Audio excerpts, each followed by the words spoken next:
Hey Sam, let's talk about how handsome you are. All right, why don't we maybe decide on which topic to start with? All right, so um, uh, to the people who can see the topics, because and I'll send you the topics, Merrick. I'll DM you the topics. Okay. Well. So which one are you guys more interested in? The one about the police, the federal police, or the gun sales, or the genetically modified foods, or the military draft? I'm into the GMOs one, but I can wait if people want to do a better one. I mean, that's if you make it to yeah. the other. How are you so sure they're gonna make it? Trust me. GMO seems simple, right? See, I have the opposite opinion, all right? I want to take the bad topics first, so that when I guaranteed make it through, we have the good topics at the end for me, okay? So I'm going with GMOs too. My Marsites will get me through this. Sorry, I have to compete with Merrick. GMOs is fine. I'm good with GMOs. Yep. Okay. Hey, Merrick, if you're talking, we can't hear you. Yeah, Merrick is deafened. Oh, America's a good dog. She was deafened. Wait, can you guys? Now we can can hear you. We can hear you. Sorry. Yeah, you're there. Sorry. So my stream can't hear any of you guys, so I'm having audio issues. I'm just trying to get it figured out real quickly. So I was just gonna go back to being mute while I figure that out, if that's okay. Yeah, it's just a race against time. That whether you get the audio fixed first, Akira-san comes back. Yeah. Okay, so I'm gonna work on. So my headphones light up, so they're automatically better than Merrick's. Gives you a leg up. Mine don't even have cat ears, so they're sleeker. My cat ears aren't as cool. My ears are so cool. I don't even need headphones. Wow. And you call yourself a fan of Keffels, and you don't have cat ear headphones. If you have cat ear headphones, you don't even need to announce what side of the aisle you're on. It's pretty much just it's already decided at that point. No, there are cat boy fascists. You can get out of here. There are people who do that. Okay, they unfortunately exist. Yeah, they do exist, and it's really weird. There's one on the panel right now. That's true. I have my cat boy ears right here. Oh my god. Okay. All right, we might just have to get started. I'm hearing an echo. Does anyone hear that? All right. Well, hopefully that's gone. All right. So we're gonna have to get started and move forward. Okay. So if you guys want to do GMOs, then we'll do GMOs first. Okay. So the topic is should genetically modified foods be labeled? Should states or localities be able to ban them? Okay, you have 45 minutes left on the clock. Jump into it. No one has a good opinion off the start. They should be labeled. Okay, yeah. They should be labeled, but like banning them is extremely silly. The reason that people care about GMOs is like some anti-science BS. That's just kind of a waste of time. I don't know why people actually give that much of a shit about GMOs. I was gonna say when we talk about GMO labeling, we have to like suddenly get into like this weird thing. Are we going to label it the same way that we labeled cigarettes? Because we don't have sort of genetically modified meat. We're not growing meat in laboratories right now. The only thing that I could think of that would also be a slippery slope is the fact that we've been genetically modifying food since we've had food in existence. Every single time we crossbreed a species, that is genetic modification, if they want to deny it or not. Are Mendel's peas on a different scale? So Neo, they actually do have genetically modified meat, and it's like most of the meat produced in the United States because the animals are like pumped full of hormones and such. Is that genetically modified or is that vaccinated? I believe that's considered a GMO. I believe that's considered a GMO. Yeah. So you're because it's modifying like the genetics of the family line, right? Wow. So that they're born with like bigger and bigger breasts and whatnot. I never thought that I'd immediately hear. I never thought I'd immediately hear an anti-vax topic brought up immediately in terms of how it affects the genome. You're literally doing the vaccines cause autism meme. Holy shit. Oh wait. No, I don't I'm not out here. You just said that the vaccines change the genetic structure of cows. Yeah, they don't. Yeah. Well, I'm not out here saying that it's bad. I'm just saying that I don't know. I don't think they do at all, though. They don't. Jesus Christ. They don't. People eat like way more like unnatural foods and GMOs and stuff than they actually think they do. And it's not bad at all. It's just people are super like strung up about People- it because it's the so- thing that sounds but the scary. thing is that so what's the happened vaccines is don't change your- the media has done what the media always does. The media fear mongers the citizens, and now people, the lefties in California, decide like, oh God, there's GMOs in the food, when there's no scientific basis to actually back up what they're stating. Sure, put GMOs on the label, but don't. Why would we ban GMOs? Why is it the government's job to tell us what we can and can't eat? I don't understand that. And you I also think it have was to less remember. of the media So and wait, more so wait. just the people. Yeah, and a There lot are- of I think this. people are just freaked out about it. Yeah. There are different types Well, of because, like, GMOs, people- and like Yeah. some of them are probably relatively safe. But there are some times where we use DNA or RNA from other things into organisms, and that could cause differences in like allergies, which is something that we've tracked and we don't have long-term experiences with. So these are things that people need to be aware of. That if genetically modified organisms have material from another animal that they might be allergic to, that they're not, and they're trying to eat food that they're normally not allergic to, but it has genetically modified stuff from another animal or another thing that they're allergic to, they can have an allergic reaction to that food. So that's something that we need to be aware of. So Sam, are you saying? Sam, real quick, if we crossbred like some corn with some peanuts and you had a peanut allergy, you would in theory get a peanut allergy from this new plant? One of the things, crossbreeding is a different thing because it takes many generations over a long time to make these genetic changes. With GMOs, we could do them rather quickly. Right. Rather quickly. So that's the big difference. Crossbreeding just as a word, but yeah, fair enough. Yeah. So one thing is like, sorry, go on. No, but that's essentially like one of the problems that does exist with GMO food. So, like, one of the issues with like GMOs is not so much the GMOs themselves. It seems to be the company trust, civilian trust in GMO companies, right? So Monsanto has done a lot to ensure that the people dislike them. They've done a really good job of not having a great forward-facing public image, right? That doesn't mean GMOs themselves, in all cases, and usually not in most cases, are like bad or that we should ban them, right? It's even the case that GMOs are like outwardly good. Like yellow rice is one of the best things we've invented in the last like 100 years in terms of like food in the food space, right? Yeah, another good reason, another good thing of GMOs is they literally can produce bigger things. Like we get bigger corn out of doing GMO-based corn, right?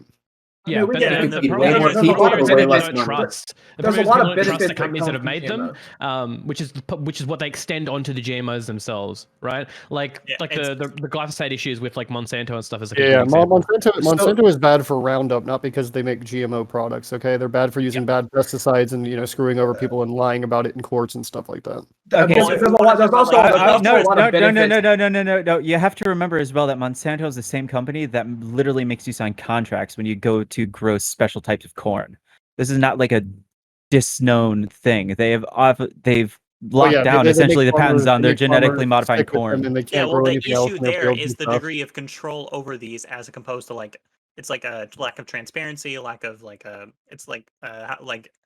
much they lobby for all these different components, and it's basically like how much control they have over this market. Yeah, it would seem like the actual answer here is not having the governments ban GMOs, but instead let it be more regulated so that a company like Monsanto can't hide behind proprietary laws to make it that they can, hide what they're doing. Just make GMOs more regulated, because we've had a lot of success with GMOs in making the food that we have today. Yeah, we've had some failures. Yeah, we've had some things that aren't so good. But that's always what happens when you experiment with something. And I feel the more we experiment with something, the better we're actually going to be able to get it. And because GMO is honestly, it's a very vague term, because if you decide that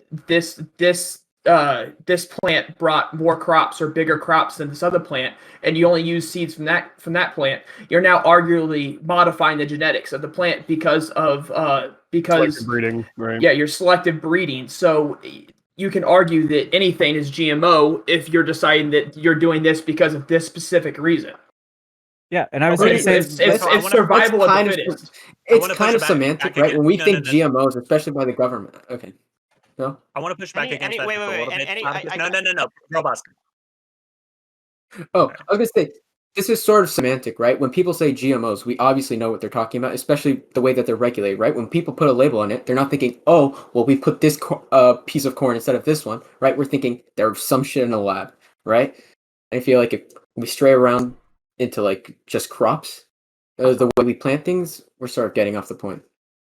Yeah, like I was wanting to say to you, Sprout, because you're confusing things a little bit.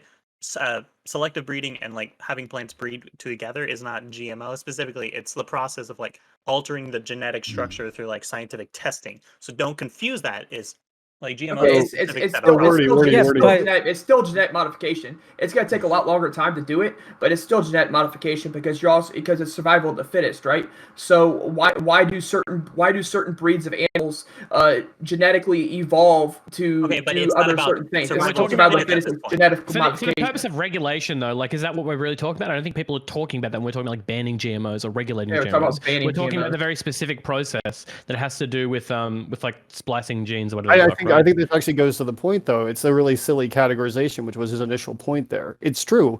Dogs are genetically modified wolves. We took a long time to do that. And sure, it was through selective breeding over many, many, many generations. But that's basically what we do in a lab for a corn. We're like, hey, let's snip this gene, replace it with this other one because it'll make the corn grow larger. And if it works and it doesn't make anybody sick, bang, bang, that's a win. It's a really silly thing to splice out, hey, this is scientifically done versus this isn't, when in reality, even selective breeding. Okay, when we made dogs, we didn't get their genes and splice them to make it a certain way. Yeah, we just said we like did, this though. dog, right? It's No, that's the thing.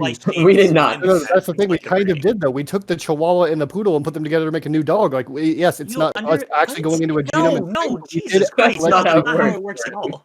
No. We were just talking about crossbreeding. You're gonna say that's not how it works? Not even 5 minutes ago we were talking about crossbreeding. If you want me to explain, let me explain. So what happens is when we do the generational thing, it's an exchange of we don't rely on genetic alterations in scientific labs for breeding over generations. That's seeing traits and then we breed them out over time. It is genetic modification, but it's not the method that is through GMOs in scientific labs.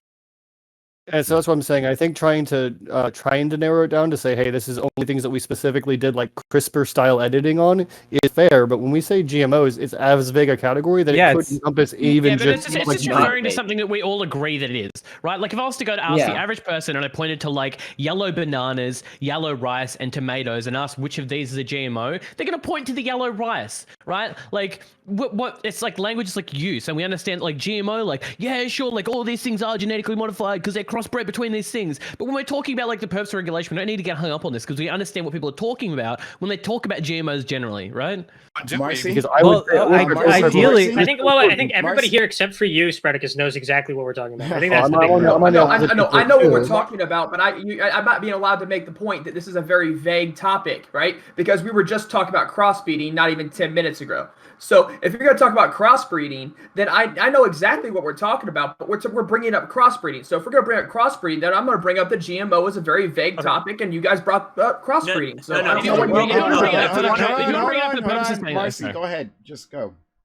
All right, I think I can clarify this whole semantic issue for us really quick so we can talk about the actual topic at hand, which is should genetically modified foods be labeled? Should states of localities be able to ban them?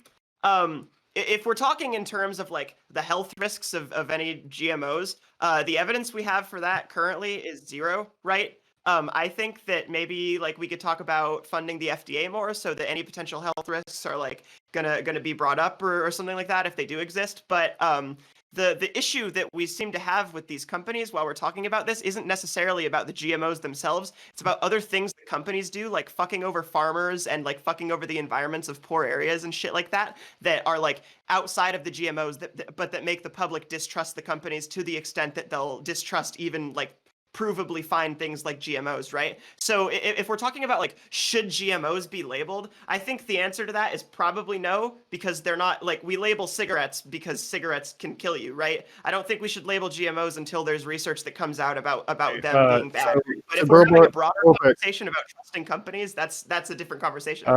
Marcy, should we have food information generally be on a thing? If a food won't kill me, but should I still be able to look at its ingredients, how much sugar's in it? Cigarettes won't kill you instantly. Generally, we already have that. Yes, that's what I'm saying. That's why I'm asking. Listen, the comment. Holy shit. Listen, all right, so cigarettes won't kill you instantly, right? It's, I mean, obviously, if something's poison, it's going to be labeled like poison, but cigarettes have to have a label that say, this is not great for your health, right? And as such, food has to have, fucking nutrition facts, right? About, fucking saturated fat content and sugar content and fiber content and all that shit, right?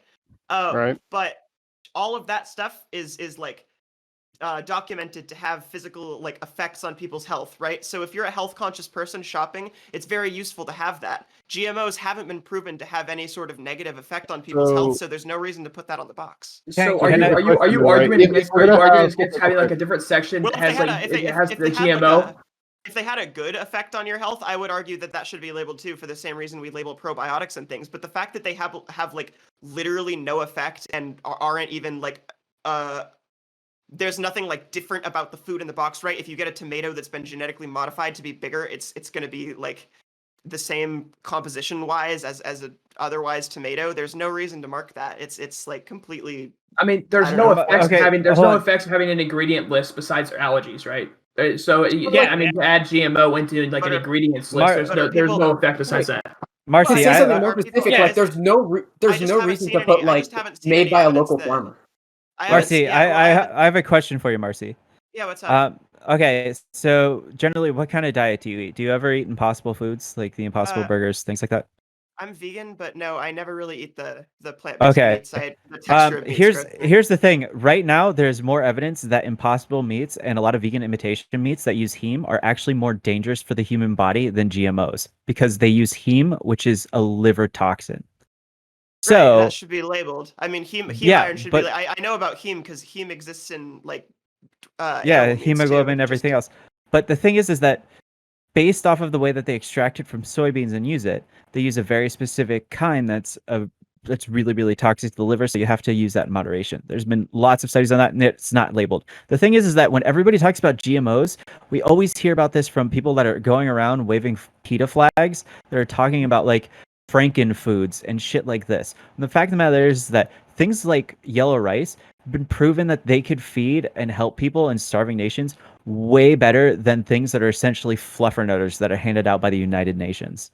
Neo, listen, I love you, but that's an irrelevant point to the conversation. Like, okay. I could attack the like crazy SJW animal rights activists who are anti-vax or like anti-GMO or whatever all day, and that doesn't change the point that there's no reason for us to label GMOs. Like, it's just so okay, Marcy, but there's no damage proven. Should we mark it whenever we do use hormones for an animal, not just specifically GMOs, but like, if there are antibiotics or hormones used on an animal, should that be listed on the packaging whenever you purchase that meat or that plant? So here's the issue. I actually don't buy animal products. So is that already a thing? Yes, if I go real quick, if I go to the market like today and I go to get some USDA approved beef, it'll say on there if they use antibiotics, and then occasionally, depending on the type of beef or the meat. Oh, well, yeah. Well, here's the difference between that and a GMO, though, because that is a GMO isn't like a substance you inject into the food. A GMO has to do with like the line that the food is bred from. Like, it's not it's not like physically changing the composition or like adding anything that makes an allergy or whatever. So no, I'm wondering to you. Okay. Unless I'm crazy, you said earlier that the hormones could be a form of genetic modification, right? Wasn't that you? Yeah, I misspoke a little bit. Okay. I was thinking different thing than genetically modified foods. I did a little bit of research in the quiet period. I did a little bit of research in the quiet like women corner period. So I was Googling around. So let me jump in here a little bit. So specifically, the World Health Organization says they're defined as organisms with the DNA has been altered that does not occur naturally by mating and or natural recombination. So like when we speak colloquially, we are like having a blending in definitions, but whenever we're speaking in specifically those things itself, like they're very defined terms and very defined processes. All right, gotcha. I'll remove crossbreeding from my talking then. Yeah, second is like what happens, the problem is I believe in transparency, and the idea is if we're more transparent about like regardless of like this works in tandem with like educating people. So like for example, teaching people about the different chemicals that may come into different foods and saying whether they have some risk or they have no risk or they have like neutral results on the food itself. So it's like basically having the transparent material so they can understand what material is there. Like for example, if you get food from different restaurants and they may combine different portions of meat into like different food products, you're like, hey, I would be curious what percentage it's like beef versus pork. And I think as a whole, like that allows people to make more informed opinions regardless of whether it has a negative or positive health benefit to them. Yeah, so I think a good example of this was a controversy a few years ago now, was the like pink sludge in fast food meats. Yeah, like that stuff as it existed, right, wasn't necessarily deleterious to your health, but like anybody would want to know that existed. I don't think GMOs are deleterious to your health or anything like that, but it still is useful to have that labeled. Like you just said there, like it's useful to be able to know what you're ingesting in any form, even if it won't hurt you, even if it might allow people to get too crazy about how, GMOs are going to kill us all or whatever. Having more transparency doesn't really hurt us in this fight, because then we can say, hey, we've been labeling GMOs for like, 10 years, 20 years, like decades on decades, and people aren't dying in droves or whatever. That's just more evidence in the, in the defense of GMOs. So label it. Label it. Let the crazies be crazies. Let the people who are people who come up with conspiracy theories and say that like GMOs are killing off people, or whatever, the water's turning the frogs gay. Let them be crazy and just let them not buy GMO products and just label it. Because I'm honestly, if I pick up something, I'm not going to care if it says GMO or not GMO. Because I've saw the dumbest thing probably about like 2 or 3 weeks ago. I went to a supermarket and it was a candy and it said non-GMO. I'm like, of course it's not genetically modified. Like, and it was just probably like a selling point to make the crazies buy that candy because it said non-GMO. Like, it's insane now. I used to work at a co-op, like a community co-op, not like a worker co-op, but it was like a little hippie store. And yeah, absolutely, everything is labeled fucking non-GMO. They could put non-GMO on the fucking walls of the building, and people would be like, "Oh, this store's healthier for me." Yeah, I was in a co-op and there's a shampoo that said non-GMO, non-animal product. Well, would you say the issue there It's like a is new more the lack of gluten-free. education than the actual labeling itself? Because like people aren't educated on different portions of GMOs and whether they actually have negative or positive effects. Okay. The one thing that I like to always hit on is the fact that every time we pass legislation, right, we always tend to pass legislation with really, really vague words, or legislation that could be turned around and used to fuck us entirely. So the problem is that when we say GMO, yes, to the common person, GMO would, mean we inserted a genome slice. But somebody later on in the future might go, oh, well, because there's a certain ban on this, we could go ahead and just ban, Dave's Atomic Hot Sauce, because they effectively has superseded and incredibly super bred everything to the point where, you have 20 billion Scoville peppers just by, mixing a Thai chili and a Carolina Reaper. One thing I will say is, like, I don't think is anyone here, and nobody here is advocating for banning GMOs, right? Any hands up for banning GMOs? No. Okay, cool. So everyone would agree that we would like say that, like, let's probably regulate them a little bit. Having some labeling on the packaging isn't a bad idea, right? Yeah. I would just prefer to not be like a. Marcy's against it. I mean, Marcy is. Yeah. I don't think I'm against it in the sense that, like, if it happened, I'd be like rioting in the street. I just don't. There's no reason for it, because currently, like, I think we could fund the FDA more and do more investigations into like whether or not things harm our health. But there's literally like no indication whatsoever in the research that exists right now that GMOs or like the process of genetically modifying foods leads to any like demonstrable effect. But are you listening to our arguments? We're not saying if it has negative consequences or positive. We're just saying it's good for people to know what's in their stuff. I guess, but it's not really like in their stuff. It's like GMO isn't an ingredient that you add to the food. No, but like you get what he's saying though, right? Yeah, everyone's sort of on the same page for the most part, right? Like at least more research into GMOs, funding the FDA. I don't know. Good, It doesn't feel like right? mercy. It's just like kind of a broader point. That's all. It's like if we look at like if we were to say like regulations. If we were to say like regulations on GMOs bars, sorry, go on. I think it's more interesting to talk as opposed to like, hey, should we have governments be banning it? The question is like, how should we adequately regulate it? Do we have some mandate that says that you have to label, or is it more of a thing of like that we would culturally want those labels? I would say. Sorry. I would think that as far as regulation is concerned, I would like it that we could get more info through places like Monsanto. There are a lot of large corporations that currently do these things that will do very questionable things, like forcing, like it was said earlier, forcing farmers to specifically only plant one type of crop in one area, explicitly excluding them from farming in different manners, or using different things, or keeping IP laws effectively in place so that they can't, disclose what type of corn they are using. So that own farmer is effectively just a subsidiary of Monsanto. And it'd be very useful for us, the consumer, to be able to actually see how Monsanto is running those things, so we can catch more problems like use of Roundup, because they have to use some like super Roundup for the GMO products or whatever. Like that would be useful for us to know. So I think regulations on not necessarily packaging, but the way in which we actually process these goods would be useful. All I can say is that like labeling GMOs on things, from my perspective, right? I go to the grocery store and already there's, and this is anecdotal, yeah, but whatever. It's the Reverie. It's the anecdotal panel, right? Sometimes there's It's not the Reverie, Mars. Sorry. Oh, I misspoke. But like, how dare you talk shit on Prime's prestigious show like that? Go. Hey. No, No, you go no out and trying to earn brownie points, okay? you go out to the grocery store, need right? And more. you see the organic produce that's supposed to be healthier, and then you see the regular produce, and there's like nowhere does it say this stuff's healthier, but it's in its own little section with the little misters, right? And so so like some people's brains are going to be like, oh, I'll go buy the more expensive produce, right? If you label GMOs on things, all that's going to do is fucking make people pay more for their produce because they're going to be scared because they don't understand what GMOs are. They're going to be like, oh God, it's a frankenfood, and they're going to go get the fucking expensive. So Okay, I guess the problem here, so- the problem that I see here is I don't really care if people are dumb enough to spend more money on organic foods relative to eating just normal GMOs that could be healthy for them. That's their loss, not mine.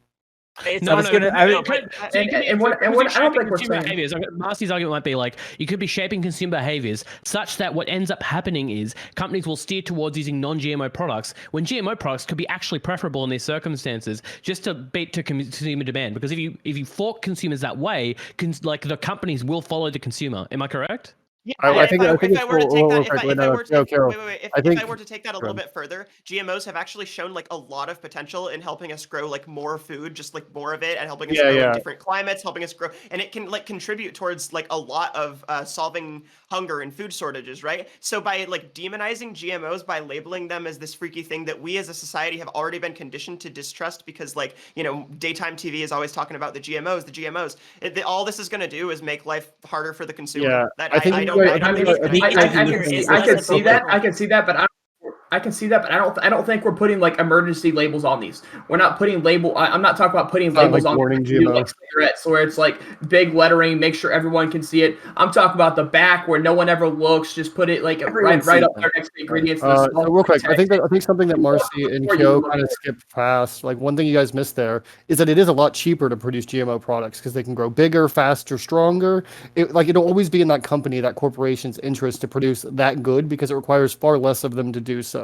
Organic goods can maybe be worthwhile because they can sell it at a higher price, but all I've heard from your guys' thing is like, oh no, people are going to freak out. No, it's still going to always be cheaper to do the GMO route, and all that's going to happen if people started, like, as a consumer base moving to organic foods, is that would lower the price of organic foods. Neither of these things seem like a negative to me, really.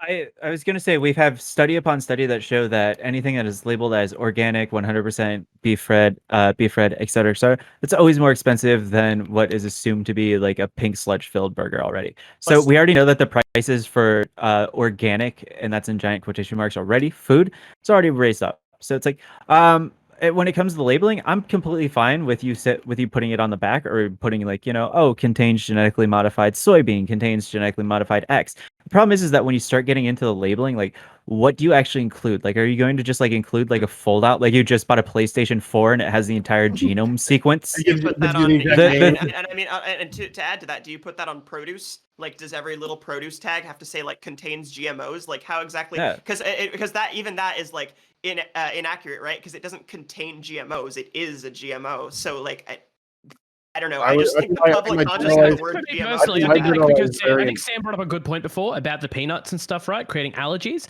I think that you wouldn't have to have like necessarily like GMO, right? I wouldn't know how to regulate this particularly. I would be more interested in regulating like the supplier side than having the packaging. But an idea for the packaging might say like crossbred with peanuts. Right, might be like something you'd put on that wheat if it was like crossbred with peanuts to let show that people with allergies may need to know that information, right? I mean, and I think doesn't seem to be like, you don't have to say GMO in big fucking letters. You could probably use like company speak. I don't think it's that big of a deal. But giving consumers more information isn't necessarily a bad thing. And Kira-san, to go with what you were saying about allergies, like it also should include. Like, I think that if you like, for the example, if it was crossbred with peanuts, right, you should include the may contain peanuts at the very bottom of it, because I mean that I am allergic to peanuts. That is something I look for when I buy foods. I if it's a brand new food that I have never had before, I make sure it doesn't actually contain peanuts. So I think that that's something that could just may contain at the very bottom.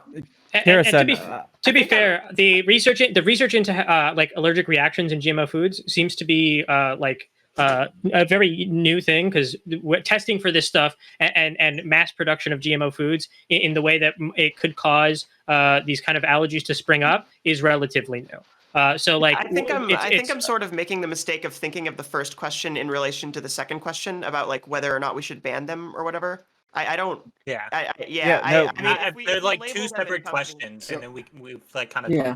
I was gonna say. Okay, I just want to say, we have like 18 minutes left, and if you haven't gotten a chance to talk, remember there will be an elimination round afterwards. So get in your points. But on that second question, so it isn't whether GMO should be banned; it's whether we should allow localities to be able to ban them, like democratically, if you decide for whatever reason that GMOs is not something you want within your locality, and then should they be able to ban them, like any country could ban GMOs? Okay, If so they voted to go off for of that, democratically, yeah. real quick, to go off think if that they part go of it, for it, I there's think no another way problem. to make that succinct is like, would we be in favor of a government, like a federal mandate that says you can't ban GMOs? I mean, God, no. because I don't. I mean, keep Part of me wants to say- part the of- government out of it. I don't think this needs to be something. First off, I don't think this is how that actually work. I don't think that it would be like on your election ballot. Do you want to ban GMOs in this county? It would be more so an unelected bureaucrat that decides that GMOs are bad for you, and so therefore we're gonna ban it. So I think that's more the route it would take. And I'm all for keeping the federal government and keeping the government out of my life and let me live my life as I choose. I think the government can do some good things, like when the FDA specifically banned trans fats from foods in like the quantities that they could cause problems. I would say that was a good decision because trans fats were contributing to a heart disease epidemic like we'd never seen before, right? So if GMOs turned out to be like some massive health risk, then whatever. But like I don't really see a reason for governments to pass a mandate that's like you can't ban them. I don't. The FDA is still an unelected bureaucrat. The FDA is still an unelected bureaucrat. As a pushback for Marcy, because I think I was with you before. If you're worried about people being scared of like GMOs, and they're gonna, like Kyosan said too, the consumer base is gonna move to organic foods because they're scared of the crazy GMOs. Then it'd be useful to have a law that says no, GMOs are perfectly safe, they're FDA approved, and we will not allow you to ban them in your municipality because that's anti-science or whatever, right? I think, okay, here's where I'm approaching this question, right? I'm approaching this from a policy angle, right? Yeah, if the FDA like considers something safe, then you can't ban it for no reason. But like, if it turned out to be like a health risk, then obviously I would want to. We would never see a policy that's like government says you can't ban this thing in your locality. Like that's because that's not how like the law works. We actually have. Yeah, we actually have. Yeah. Really? Oh, I guess prohibition. Yeah, but like, And then the rescinding of their GMOs aren't quite a Didn't exactly work out. comparable. Right. I was gonna say there was a vote in 2012 to actually make it so that you couldn't vote to ban GMO foods in the actual U.S. State House. Now, in terms of municipalities voting for it, Jackson, Oregon voted unanimously almost to ban GMO crops. So the thing is that there is a certain amount of that. If a community doesn't want something in it, then the community is speaking. Don't let the community has decided, they voted on it, they don't want it there. And the problem is that we're thinking about this from like, okay, Sporticus, you seem to be like super into the free market. I fucking love markets. Markets make me so wet. Oh my God, please. Bring the markets. But here's the thing, you need regulations on this kind of shit. We can't go back to the days of like the 1913s where we were using lead sugar that was made out of lead. We have specific bans on things for a reason. So like the FDA, we're not banning sugar in total, right? We didn't ban sugar in total. We banned lead sugar, right? I'm okay with regulating GMOs. What I'm not okay with is uneducated voters deciding that I have no idea what I'm talking about, but mass media has driven me to be hysterical of GMOs, so therefore I'm going to vote to ban them, even though it provides a great good to society. To be fair, I don't think the media is driving hysteria against GMOs, is it? Like, really? Wait, I don't think it Sporticus, like, well, I think it did in the past, right? I mean, like every news. Yeah, the question would be what else drives, if it's not the media, what does drive our like variant of like hippie liberals that exist that really don't like GMOs? Is that like not GMOs well, I think it's also largely a stereotype that it's just hippie liberals. Like there are a lot of people. You're right. That's a stereotype. You're correct. There are a lot of people who are anti-GMO, and it's literally just because like it's not. We shouldn't be saying these people are stupid. What we should be doing is kind of pointing out deceptive advertising campaigns that companies do to make their products appear better than they are.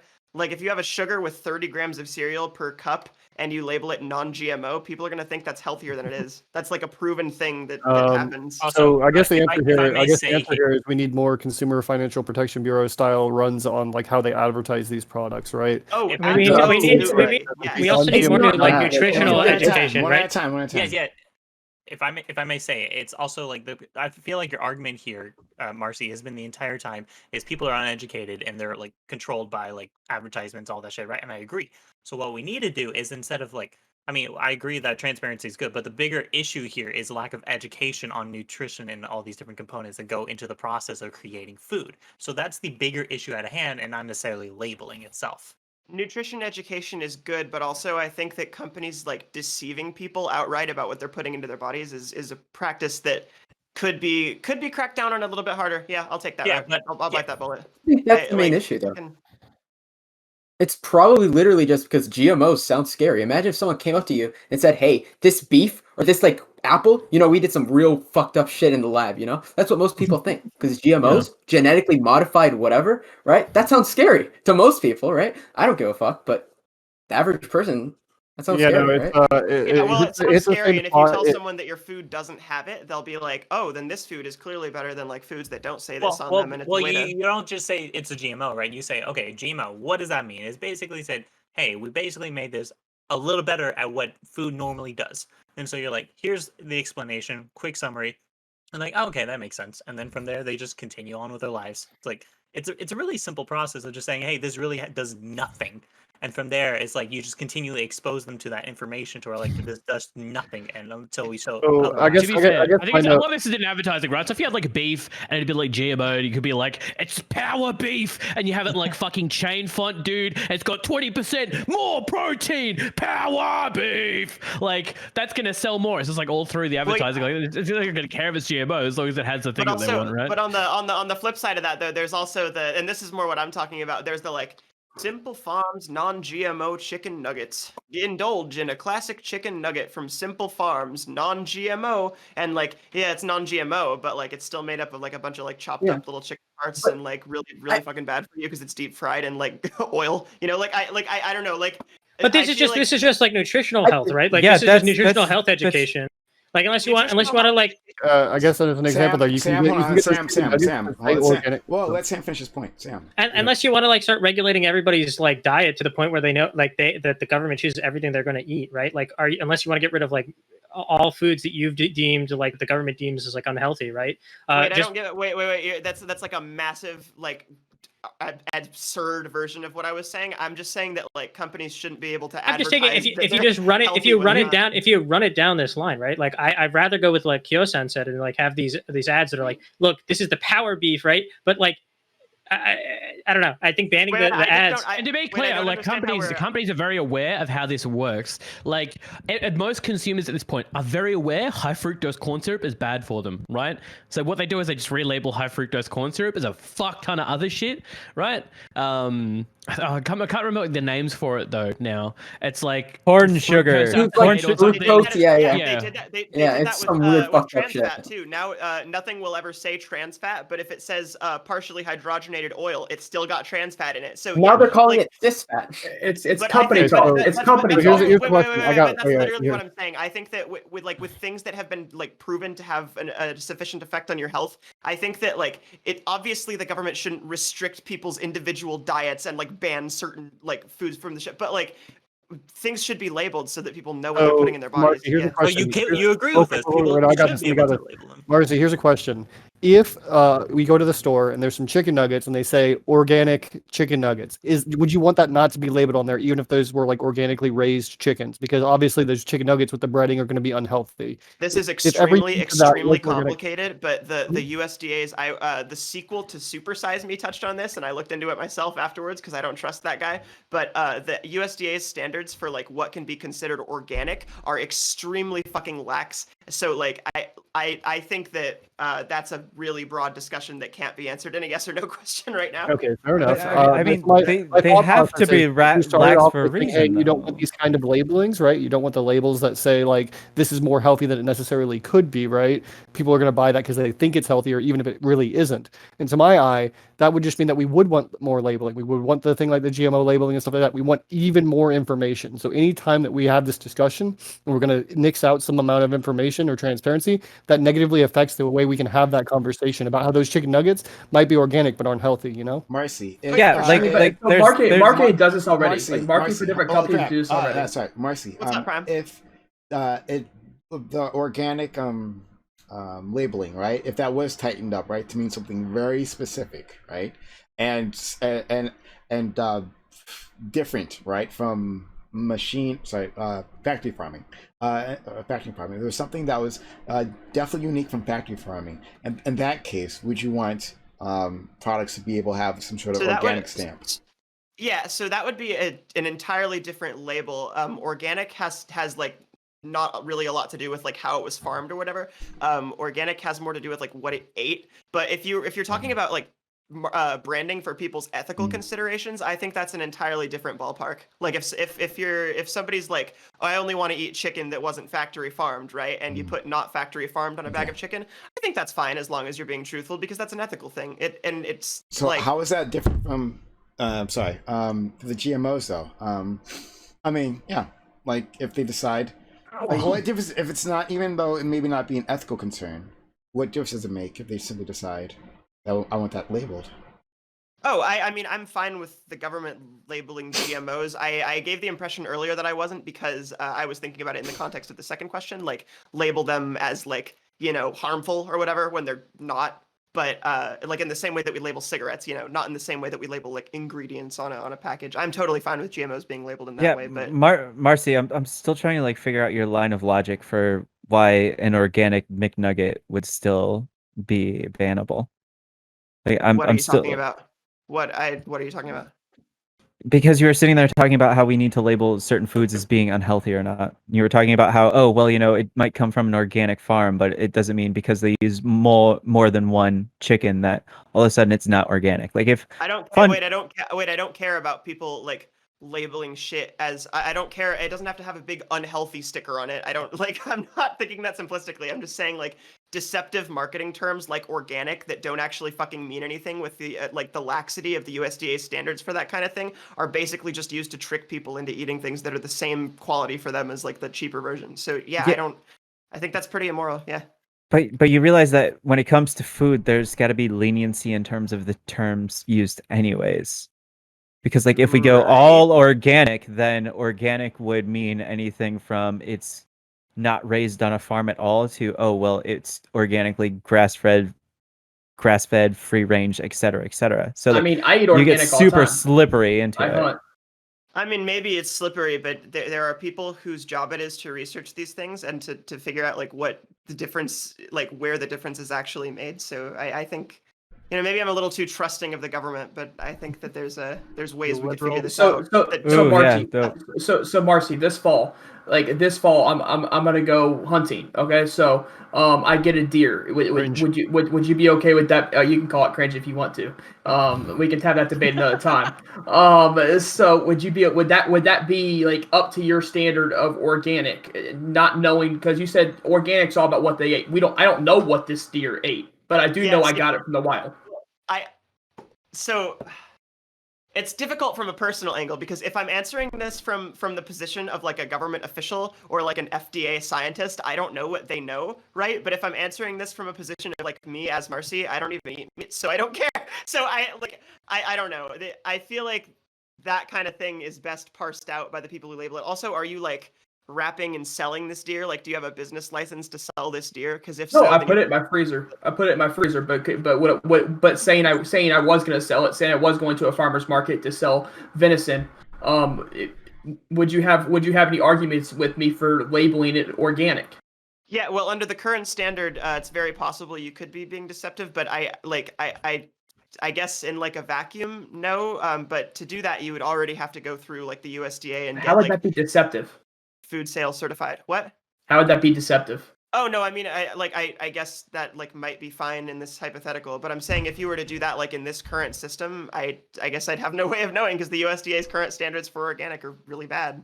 It's Like- also like the So, components okay, that may so- apply to it is like you don't know necessarily if you're just going to hunt a random piece of like deer, you don't know what it's fed from, you know where it's fed from, and what crops it may have fed from at a certain point. So it's like the ability to like derive the composition of its growth. It's like it's a weird question to ask. as an omniscient goddess who knows that you went out and you killed that deer yourself and it was all very like natural or whatever, then like I guess like to my pithy baby understanding of organic, then like sure, whatever. But I like from the position of a government body, it's different, and also from the position of a consumer, it's different because I don't know where you got that deer. You know, if the standards are super fucking bad for what you can label as organic, then I don't know what anything is, and that's kind of the position we're in right now. So Okay, Marcy, I have a question for you because Yeah, like what's like I completely understand like I'm not gonna say hunting's cringe. Hunting's like pretty cool if that you want to do that. I go fishing all the time. I know that people say fishing isn't hunting, but fishing's relaxing. It's cool. The thing is that like in my state, if you go to hunt deer, there's a 90% chance that that deer is at least going to be vaccinated for rabies because we do massive drops in Pennsylvania of rabies vaccination pellets. So technically, that deer has already been a little bit vaccinated because it's probably ate it already, even though it was intended for raccoons. But you keep saying that the FDA standards are super, super lax. So I want to know, like, what exactly would you implement if you were deemed like God Emperor of the FDA? I personally haven't seen any convincing research that like organic foods are actually like beneficial to people's health in any meaningful way that would require them to have like an extra label. So if I were in charge of the USDA, I just wouldn't label foods as organic. But I like To be fair, I've actually seen evidence a long time ago. I'd have to really search hard for it to actually demonstrate the opposite, and that could be a reason to label them as organic. That organic foods are like strictly worse than normal foods in terms of like nutrition and all of these other things that people aren't getting an actual like proper profile when they pull up a profile for these foods if they're actually getting organic. Plus, organic is kind of and that's the anti-consumerism again, because things are labeled as organic, right? But they like that label to your average consumer is like, oh, that's the good thing. It's always more expensive. So it's really like, I don't know, like what most issues we discuss on here, the solution is complicated and involves a lot of like educating people on health, cracking down on companies being deceptive. Okay, so scientific research. Here's the funding thing for though, that. like if you had a chicken farm at your house and all you did, like you didn't sell it, you didn't do anything, you didn't feed them anything aside from complete chicken feed that you made yourself out of oatmeal, whatever. The fact of the matter is that chicken fundamentally is different from a chicken of the 1940s. We've done studies that shown that we have bred chickens so much to the point that their eggs are actually larger. They have much more nutrition profiles than that. There's like this information is so out there that Gordon Brown did an episode on this on Good Eats about how chicken eggs were smaller in the 40s. And now we have bred them to make these like super awesome nutrition, ultra efficient eggs. So like, is that still organic, even though you have that in your backyard to you? Okay, but wait. But we literally already had this discussion on like how specifically GMOs are labeled. In this instance, it's just breeding over generations, and this is not necessarily relevant to GMOs. Yeah, I feel like I've been pretty consistent in saying that I think that as it stands right now, organic is like a extremely abstract, nebulous term. All sorts of things are labeled organic. The organic produce section at Walmart sometimes doesn't even make the USDA standards, but they label it anyway because nobody cares. I don't know. I don't know what to say about the hypothetical chicken that you have in your backyard. Plus, I would consider my chicken organics. Hypothetical chickens don't apply to like mass companies, basically. That too, yeah. It's such a weird conversation. Hypothetical chickens could be regulated by the FDA. I don't see why not, right? That should be another. Hypothetical now, FDA. like I feel like this be a good time for the government to step in. Any which way, that's around. So thank you all for being so kind as to argue that. There was a lot more passion on this than I thought there would be. But great. So what happens now to my audience members is that I'm going to be putting a link in the chat. I'm going to put a link in the chat. That's going to be to a poll, okay? You, dear audience members, will be voting in that poll. You're going to vote for whichever of these individuals was the most entertaining. funniest, most interesting, whichever, right? You're going to vote for the person you want to stay, like, to go into the next round, okay? You want to vote for you're going to stay, now you're going to kick, all right? So keep, not kick. Really simple. Yeah, then we'll, after that, the top vote getters will get to decide who of the bottom vote getters actually gets eliminated. All right, so that's coming, and thank you all. Here it is. And you got 5 minutes. Okay, this part is very important. Holy shit, this part is very important. You'll have 5 fucking minutes to vote. You won't have 6 minutes to vote. You have 5 minutes to vote. So get your votes in now and not later. And don't complain at me because you didn't vote. I guess that part's not of my business, right? So vote now. Don't bother to vote later. It's really, but people keep messing that part up. I don't know why, but anyway, here it is. Link is in chat. Link is in chat. Everyone, please vote right this second. 5 minutes up on the clock. SA, thank you for gifting a Hot Chill and gift sub to our good friend Marcy here. Oh, that's really nice of you. All right. Well, thank you so much for the gift sub. I love you. Yeah. To be clear, I've been mislabeled in the poll again. I am Kosan AU, not Kosho AU. But if you wish to vote for me, vote Kyo. Let's go. Everyone's heard the meme at this point, right? I am Kyosho AU in that poll. So make sure you press that button that says Kyosho AU and not the other buttons, and then say vote. Okay, just to make sure that everyone's very clear on what's going on. Yeah, don't vote The other buttons are CAO called irrelevant. He's projecting so hard. Champ, this motherfucker here in his bedroom having ass with no proper lighting's telling me I'm irrelevant. Fuck off. All right. Okay, I don't need proper lighting to make good arguments. I just want to say that if you don't have proper lighting or good arguments. If you have to come out here all full of piss and vinegar, showboating and swishing your big Foster's beer can around, I'm just saying, maybe that's not stream queen behavior. Maybe that's it. Big old Foster's. I mean, it is stream queen behavior. Anytime stream queen behavior. Thank you very much. I'll be addressed as such. Yeah, Gosen's a drama queen, not an argument queen. Matilda, you'll come waltzing Matilda with me.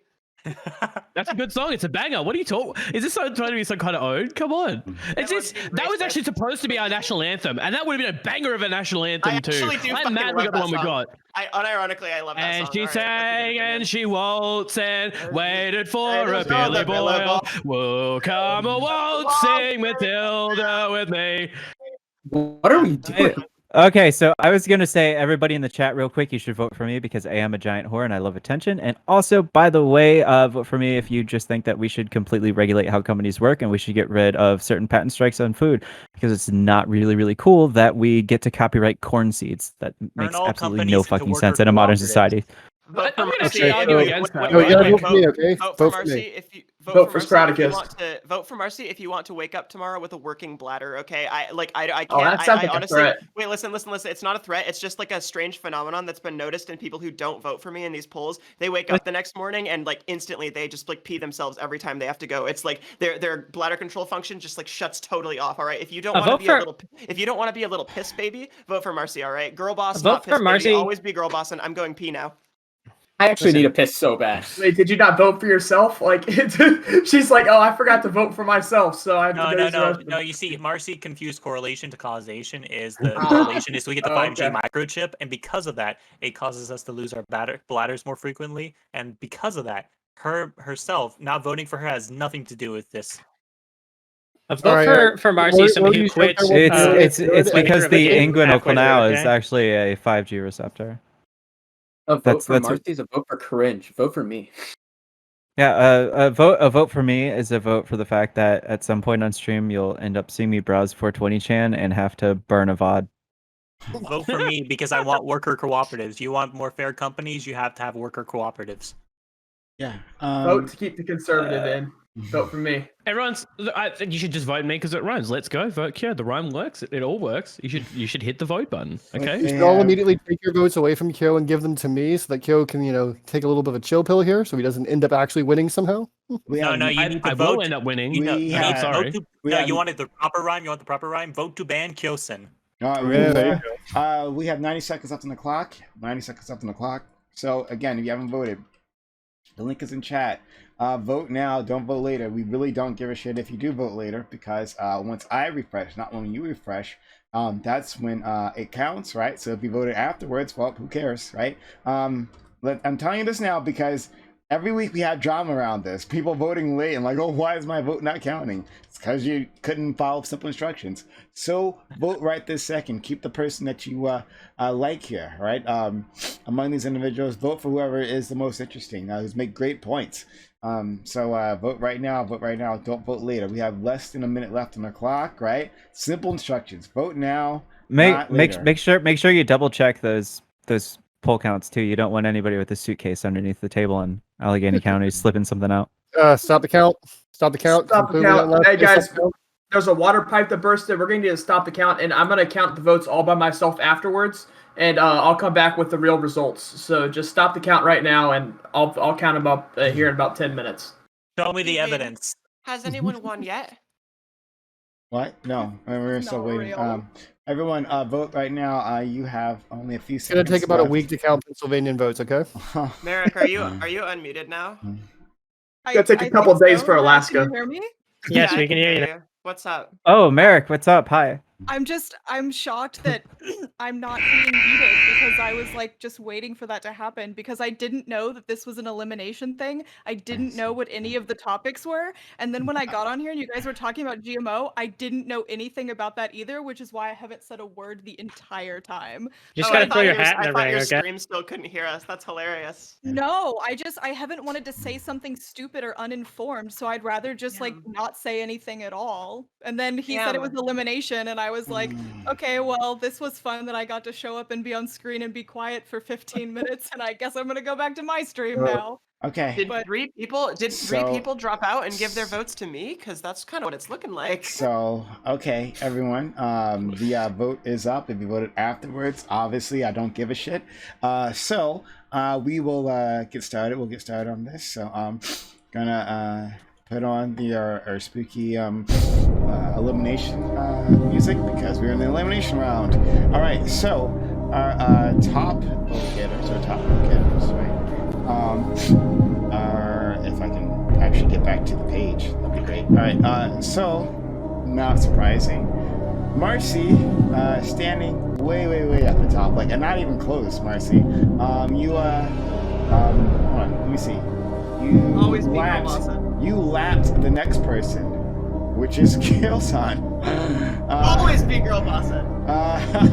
This is Squad W. That's all. I'm just leaving it here. I'm just saying it. I'm just leaving it hanging in the air. Squad fucking W. Okay. Okay. The worst person on the platform strikes again. All right. But yeah. Thanks so much. Those are going to be our top two, right? And then on the other end, we have some people who did some good work, actually. I don't understand this crowd. I actually don't. I never understand how voting works in this. It's my show. I still don't get it. Thank you, Neo Warrior, for being third to last. Cancel the Communist, and then Wordy, right? I thought you all actually did really well. I don't understand what the fuck the audience wants, but people hate communists, man. People hate communists. That's exactly what it is. They were some of the best. People hate your name, and they did what your name said. Okay, you get cancelled, buddy. No, we got equal number of votes. It's fine. Wordy and I got the exact same amount of votes. It's cool. People just hate libs. I'm sorry. Right. People hate libs. Don't call me a lib. Love my lips. No, I'm a self-identified lib. I don't care. But you got more votes than me, so what the fuck? Oh. Well, liberalism supreme then. Omni-liberalism. Too many people on the center left. Come on, let's get better. And okay, all right. So rearrange you all on the screen. All right. So this one didn't take. All right, there we go. All right, awesome. So what will happen is we are going to allow the bottom three to beg on their knees to the top two, right? Why they should be allowed to stay. Okay, so you'll have 30 seconds to do that, and then right, Marcy and Kill, they will both email me one name, not email, fuck, excuse me, DM me one name. They won't say the name. Will DM me the name of who they want eliminated. So, communists, on your knees. Why should Marcy and Kill keep you? Alright, Marcy, you should totally keep me because it's been fun talking to you so far. I thought we got a good back and forth in the first round. And then Kyo, you should keep me because you know you're scared. If you eliminate me now, you won't actually prove that you beat me, okay? It's literally what it would do. I'm making a good case for yourself, buddy. That's fair. I mean, hey, I don't really need to make a super good case. If you don't think that you can beat me on your own merits going forward, I don't know. Well, there's always one person who tries the reverse psychology route. It's amazing. You gotta do it, okay? I don't think that I can sit here and like make a really good heartfelt plea to keep me on. So I just gotta, go to his his inner demons to like keep me in here to fight him. Okay. All right. Was it Neil? On your knees, begging, pleading for your survival here. All right, Marcy, woman to woman, you've got to at least let a few of us go through all this together. Like, I'm appealing to emotion here, hardcore. This is my first panel. Let me stay. As for Kilo, I really, really don't know you, but you do make some compelling arguments, and also you have a really, really nice accent. That's my appeals. Okay. All right. Stroking egos. Love it. Last but not least, wordy. Ready? What will it be? Fuck the Australian. American to American here, okay? We have been on this debate panel together. In order to, Kyosen's going to try to keep sucking Chad's dick, so what we have to do is fight him together. Communist to liberal, take down the Australian. Okay, all right, here's the thing. He gets a vote, right? Yeah, he gets a vote. She can't say She can't say Wordy, you just fucked yourself. It's fine. But, Marcy, if I get voted off, we gotta have a chat sometime, alright? Says fuck the Australian, but the Australian gets a vote. Yeah, I don't care. That's what really funny was. I wasn't voting you off before this, but now I absolutely am. Get fucked. Do it. R.I.P. You're not even gonna bother typing it, Prime. You just heard it. Off he goes. See ya. All right. Let's see if it pays off. Okay, Marcy, you can at least DM me. I like some suspense here, goddammit. You'll tell me. But Wordy, while that's happening, you want to say your final thoughts to the audience? It's real simple here. I have the best positions, and at the end of the day, I want to make everybody's lives better. I don't care how stupid you are, how uninformed your opinions are. I want to make everybody's life better, and all us work together in camaraderie to work together and make people's lives better. That's the goal. Arguments here. Let's go. Okay. This is really, really but hard not because I like the best negotiation skills, clearly. Like, holy shit. Marcy, just please DM me. Just do it. Wait, it'd be great. It'd be just like, Can I get the- don't, just DM me. Just DM me. Just do it. Thank you. No, thank you. Great. Thanks. Really appreciate it, buddy. All right. All right. You can always send through the one that was obviously eliminated and then force him to tie a break. That'd be really funny. True. Yeah, okay, I'll do that.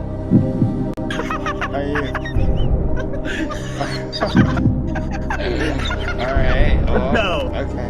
Well. Eliminated gets a vote now? Yeah. So if the two vote getters, if they vote for the same person, then the person who gets gets both those votes gets to choose whoever goes with them. So Wordy. Well, first we'll go to Communist. Why should Wordy not eliminate you? So I have to beg now to Wordy? Okay. Wordy, I'm with you, and if we need to beat the Australians somehow, I'm right here with you, okay? We have the exact same amount of votes because we're both commies or whatever, so it's only me to go forward. Let me stay here to beat Kyo-san, okay? That was my initial ploy at the very beginning. I'm here to take him down. Okay, alright. Kyo-san, I'll remember this next time. Alright, next, Neo. Alright, Wordy, honestly, I think that you've made some good points. I think that altogether you are a good person, but I think that you need to let me sort of stay here so I could have some cat ear representation with Merrick. Because I see a lot of normal headphones, some Sennheisers, but I only see 2 cat ears. Alright, so I have to DM you who gets to stay, is that it? Sure, go ahead. Alright. Any second now. Maya put on cat ears, so the cat ears are good. Oh, okay. These are horrible. Oh. Yeah. There we go. We've got sufficient amount of cat ears now. That's the person I said gets to stay, just so you know. Stay? Oh my god. The opposite of what I wanted. But no, I literally asked you, do I send you the person? Oh, okay. I thought you. Alright, whatever. Anyway, it doesn't matter. It doesn't matter. Alright, look, I'm just Neo, you're out of there. Alright, so, Thanks, Wordy. Yeah. Go on, comrade. Thank you. Alright, so you can say one last thing, Neo, to the audience, and then off you go. Oh, you could Yeah. you could like if you want people to know where to find you, you can do that now. Yeah, you can find me at twitter.com/omnifeudalism. I mostly make fun of Destiny tweets there. You can find me on my own channel, which is twitch.com/neomorai, or you could find me essentially just about anywhere else under that name. My Instagram, although be prepared because there's lots of lewds on there. So I want to say, Prime, thank you for having me on. It was really, really nice. And Wordy, just drag me with you, man.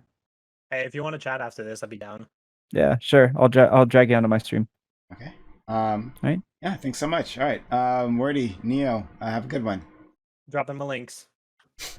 Okay. So anytime you wanna Sorry. get out of there. Give me a second. Don't worry, I'll help you out. All right, let's get them off the screen. Neo too. Yep. Yeah, there we go. There we go. All right, awesome. Only winners get to stay here. All right, thank you. So, all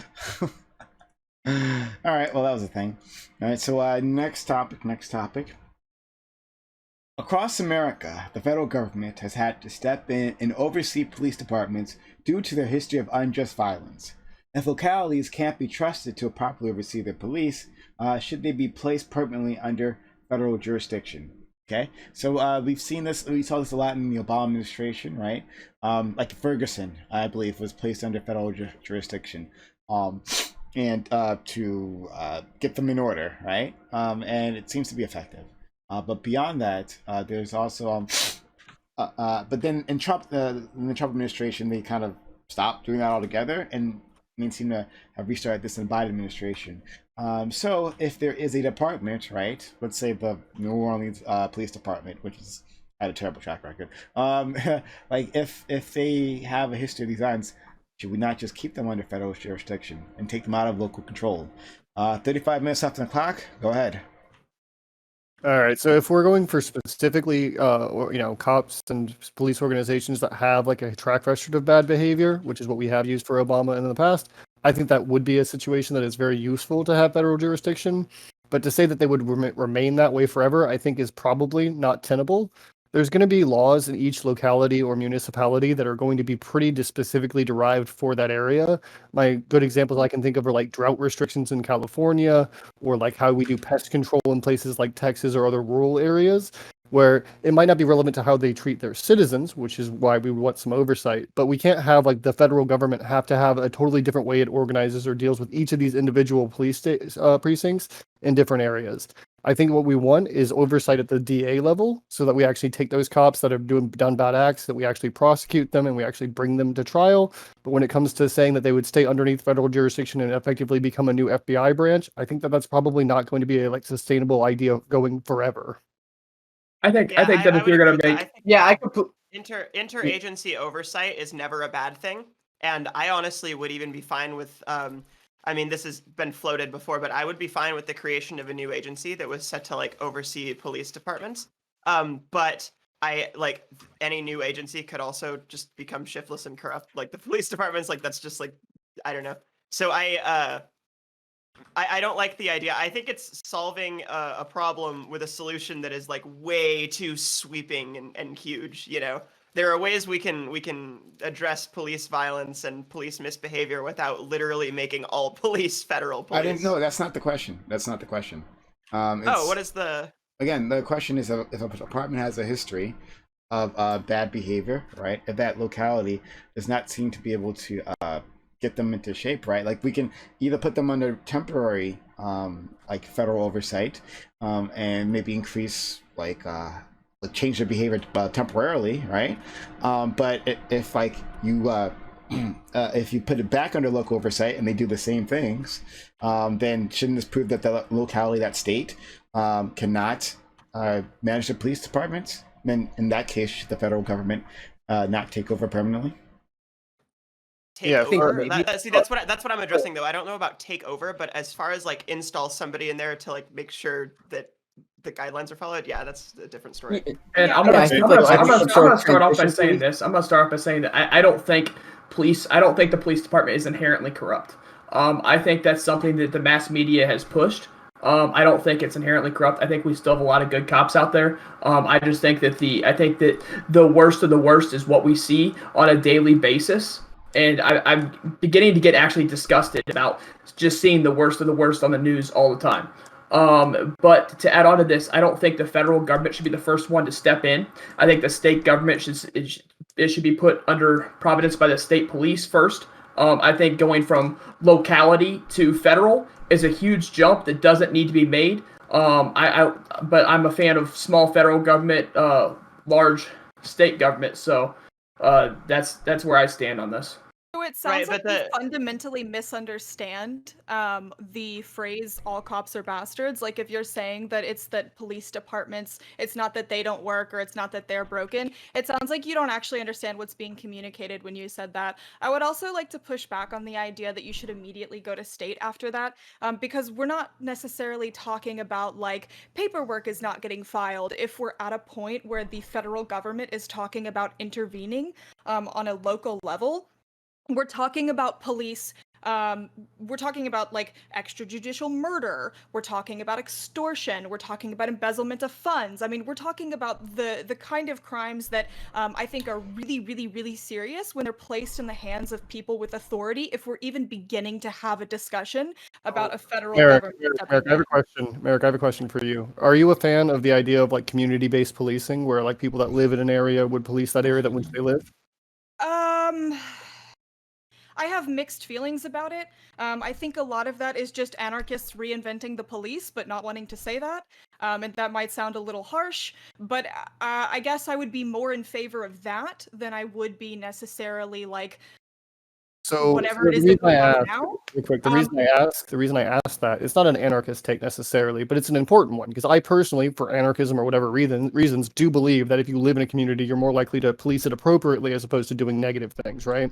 But on top of that, what you've done though instead is you said, hey, it's not these random people in this area that can police themselves or do what is right for their community. Instead, we're going to have someone from DC come over and specifically say how you must run your organization.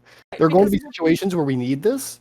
There are going to be situations that are grievous, as you mentioned, like extrajudicial killings that are necessary for this kind of thing.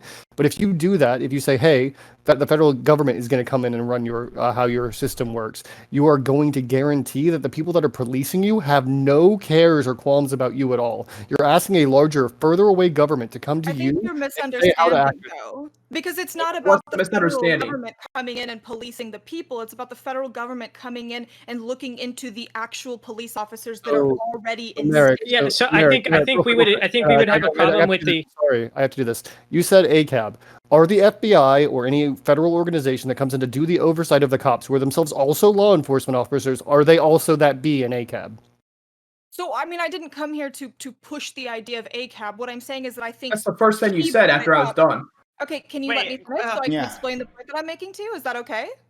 Thank you. So what you said was that you're tired of a narrative that people are pushing. So you actually brought it up to begin with. And what I'm saying is I don't think that you understand that. If you're saying that you don't think all police are bad, it's just a bunch of bad apples. So that's not actually what people are trying to communicate when they're saying that the police are corrupt and the police are broken. They're not saying that every cop is a bad apple. That's not what that means. That's the reason why I brought that up. I didn't bring that up to say, hi, this is my point of view. I brought that up because I was able to see right then and there that it seems like, based on what you were communicating, that you have a fundamental misunderstanding of what that statement was. And I don't have a fundamental misunderstanding of what that statement is. The understanding of ACAB is that the cops that don't report or the cops that don't continue with the other officer, that don't like try and push the other officers to get locked up or to go to trial or anything like that. That you're saying if that cop doesn't report, that he's just as bad as this other cop. That's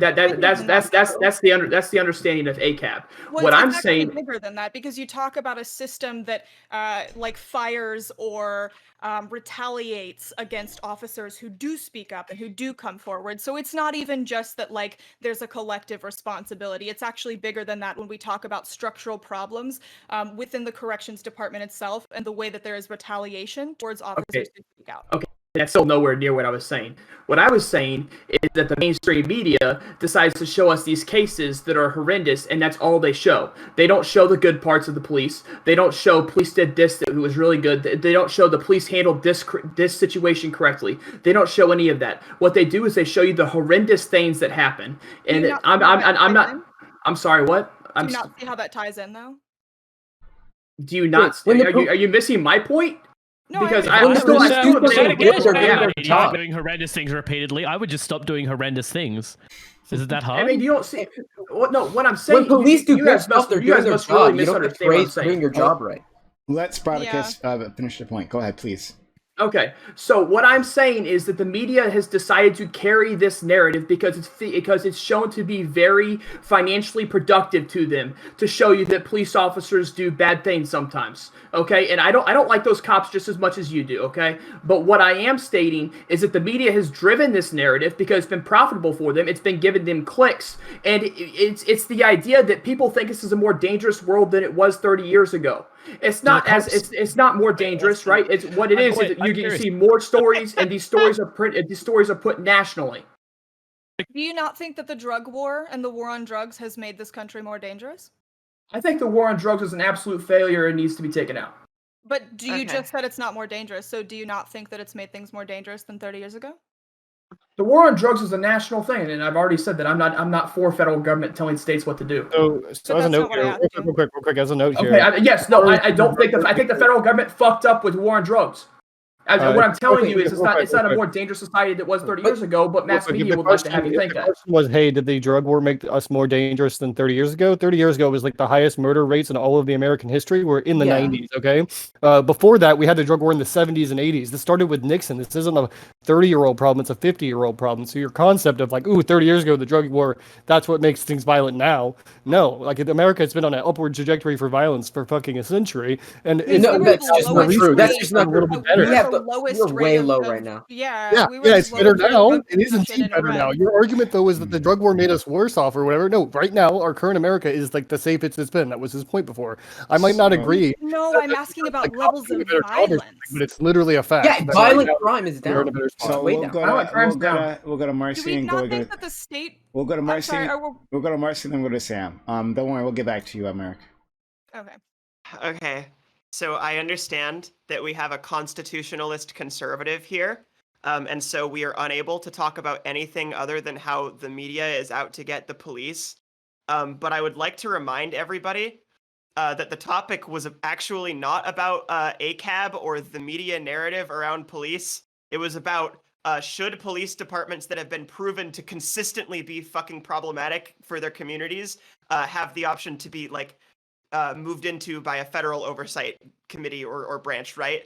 And to that regard, I don't think any of us would disagree. I mean, Sprouticus, you might disagree because like Constitution, states' rights, whatever, like anything, if it's government, it's bad. If it's state government, it's good. But like the issue with having like the state government come out and take care of something is that the state government isn't as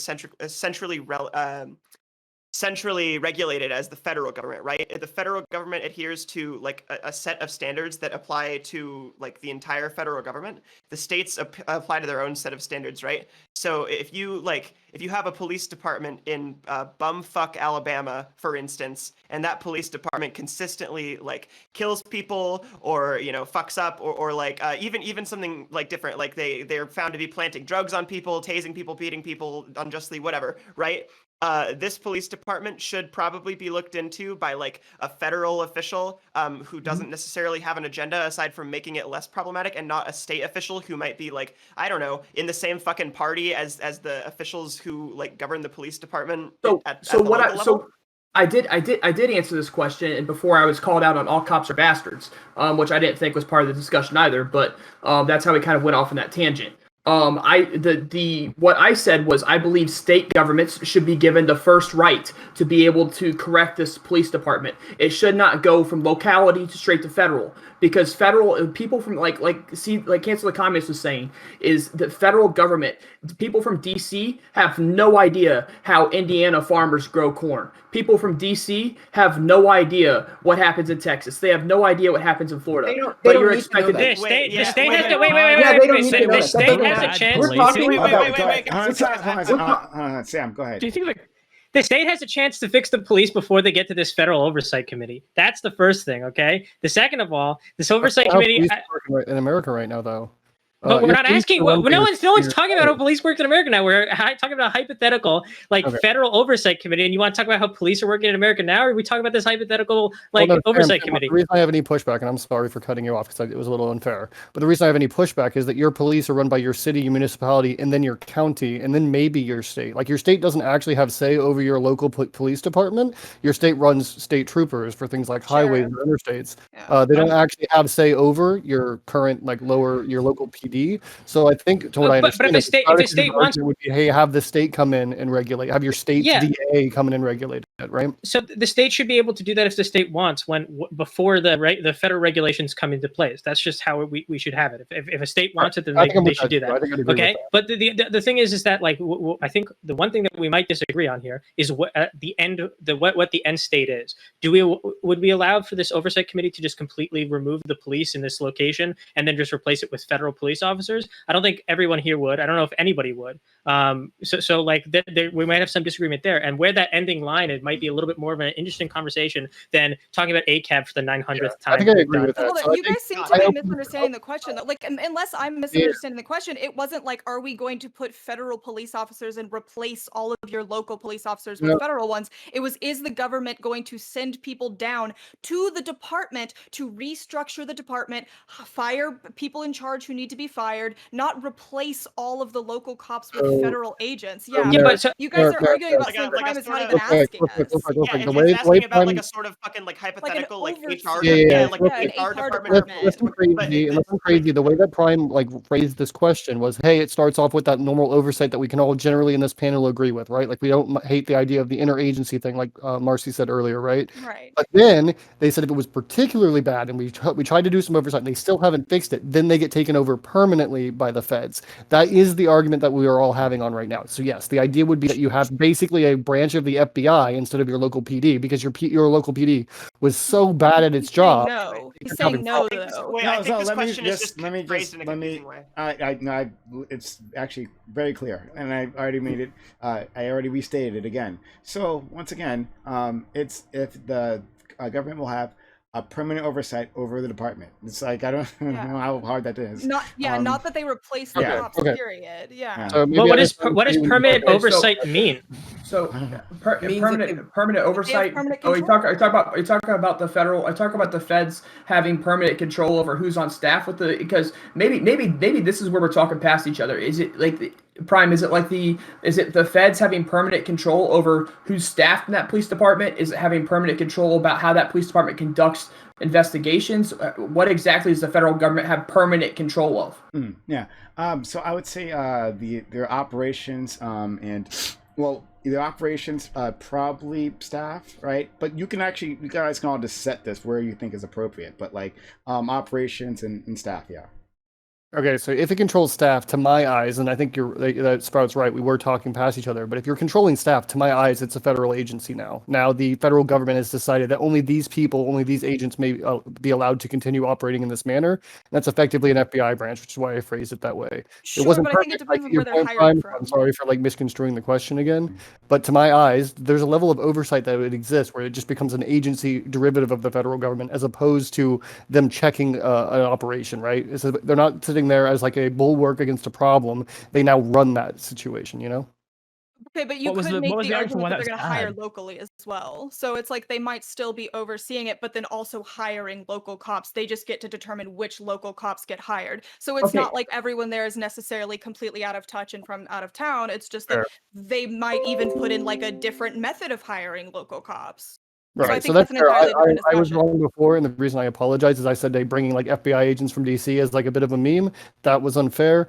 I would still have a problem if only that federal government could come in and choose the cops that work there. But if they are more local, that is different than what I was saying before, so I Yeah. apologize. Just So saying, I it's would be bad isn't for- enough. Why are we saying why bad, right? Because like I heard the argument before, I think it was Brokers before. It was like, oh, they have no idea how the farmers grow crop there, right? You can talk about local economies or growing patterns or whatever, but that's like ridiculous that the federal government doesn't like know when cops shouldn't be cracking fucking skulls, right? That we should be like applying violence like different handedly based on regions or something, or corruption. That's like incredibly silly to me, right? I have no problem. I have absolutely no problem with federal government coming in and assigning who gets hired. It's been showed repeatedly that these people's hiring practices on who they think would make good police.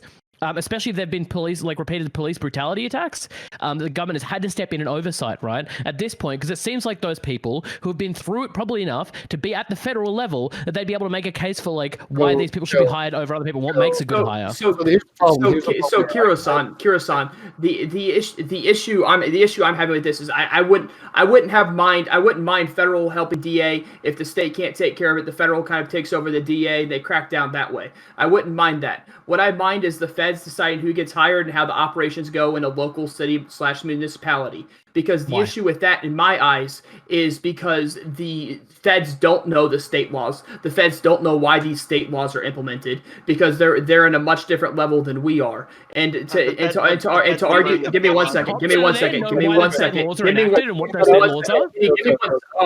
mind. To clean that up a little bit, and I want you to answer me too.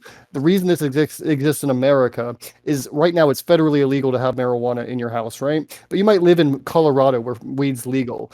Now suddenly there's some issue in Boulder City Police Department, all right? The feds come in, they're changing everything, now we have new operations. It's federally illegal to have weed. Suddenly they start cracking freedom that state has decided for itself. In America, the laws are divergent from each other between your local municipalities and the federal level. I might not be a righty, but that's the problem here. You're expecting and assuming that the FBI, which does a good job, generally speaking, are better cops, generally speaking. You're assuming that they will operate in the manner that which your normal police department should or would in that locality, which isn't exactly how our system. Hiring FBI people though. Yeah. Do you think it really brings FBI agents with FBI training in bumfuck Alabama? Yeah, no, that's probably the- like wait, from bumfuck Alabama to like police bumfuck Alabama Yeah, who are already cancel. aware of how to police those laws. It's gonna seem Cancel. I can clear this. I can clear this whole thing up for you right away because it seems like the sticking point is very, very obvious. Okay, they're not bringing in like feds to enforce federal laws in place of their police department, and they're not bringing in like federal agents to come and help them run it. They're bringing in like a hypothetical like different oversight committee to help them bring it more. Big diversion. It's important to me. There's been 2 people on this panel who have said bumfuck. Can you not do that? It's like I don't know why it really hits me wrong. It's it's derogatory not only to rural people but to gay people. Just say the boonies. Like both Kyo and Marcy did it. I don't want to fucking like flame you for it, but just don't say that. I don't know. Weird thing. Sorry. Hey, wait, quick question. Before we get back on this is for Cancel the Communist. Are you actually a leftist? Are you actually a communist? I'm not a communist, but I'm a socialist. Yeah. Okay, so earlier when I was talking about an increase in violence, I'm sorry, this is just driving me crazy. Good. Do you not consider state violence to be violence? Because you brought up crime statistics, which has nothing to do with state violence. I don't And the remember. violence that the state I don't inflicts remember upon bringing up. people. I don't remember bringing up crime statistics. Well, you said that crime is at the lowest that it's been. Oh, that's what you meant. Yeah. I Yeah. do consider state violence. Absolutely consider it violence. I was saying relative Then to the why? question asked before. Real quick, I was saying relative to the question asked before, or your comment before of how like it's not safe, right? I was saying that no, like our overall crime is down. Sure, we have had a larger amount of like obvious like seen state violence, which is problematic. Right. But I would still say America today, you random citizen America today, are safer than you would have been if you were the same citizen doing the same activities in the 80s. That's not like, necessarily a great thing. We have a lot of work to do. And yes, state violence is real violence. But that doesn't mean that it's not safer to live in America today than it was to live in America in like the height of the crack cocaine drug war epidemic, you know? But to also be I fair guess to I like just communist don't- point here, right? Like you could probably argue there would be also more state violence during those like 90s periods because one, you had like a lot more stop and frisk things. 2, you had more like enforcement of those drugs things, so you have more police interactions with the public, so you have more likelihood for police violence. I doubt, and that was like the era of like Dirty Harry shit, where like cops are coming in thinking themselves to be fucking cowboys, right? That was the whole like 90s Wait, drug do you bust guys period. think So you can this even is argue it was more the happening case. still? Do you No, think no, no, no, It Merrick. absolutely is still I happening. wanna But if you're talking about peak, then like probably not. I want to be absolutely clear. It is most definitely happening, and it's great that we have our eye toward as a public now. Everything can get caught by a cell phone, so now people get to see that shit. People who thought there wasn't a scourge or a problem in the black community of police violence now have to see it, right? But that doesn't mean that as an overall situation, America is somehow less safe today than it was during the 90s. Because in the 90s, we had a higher murder rate and state violence existed.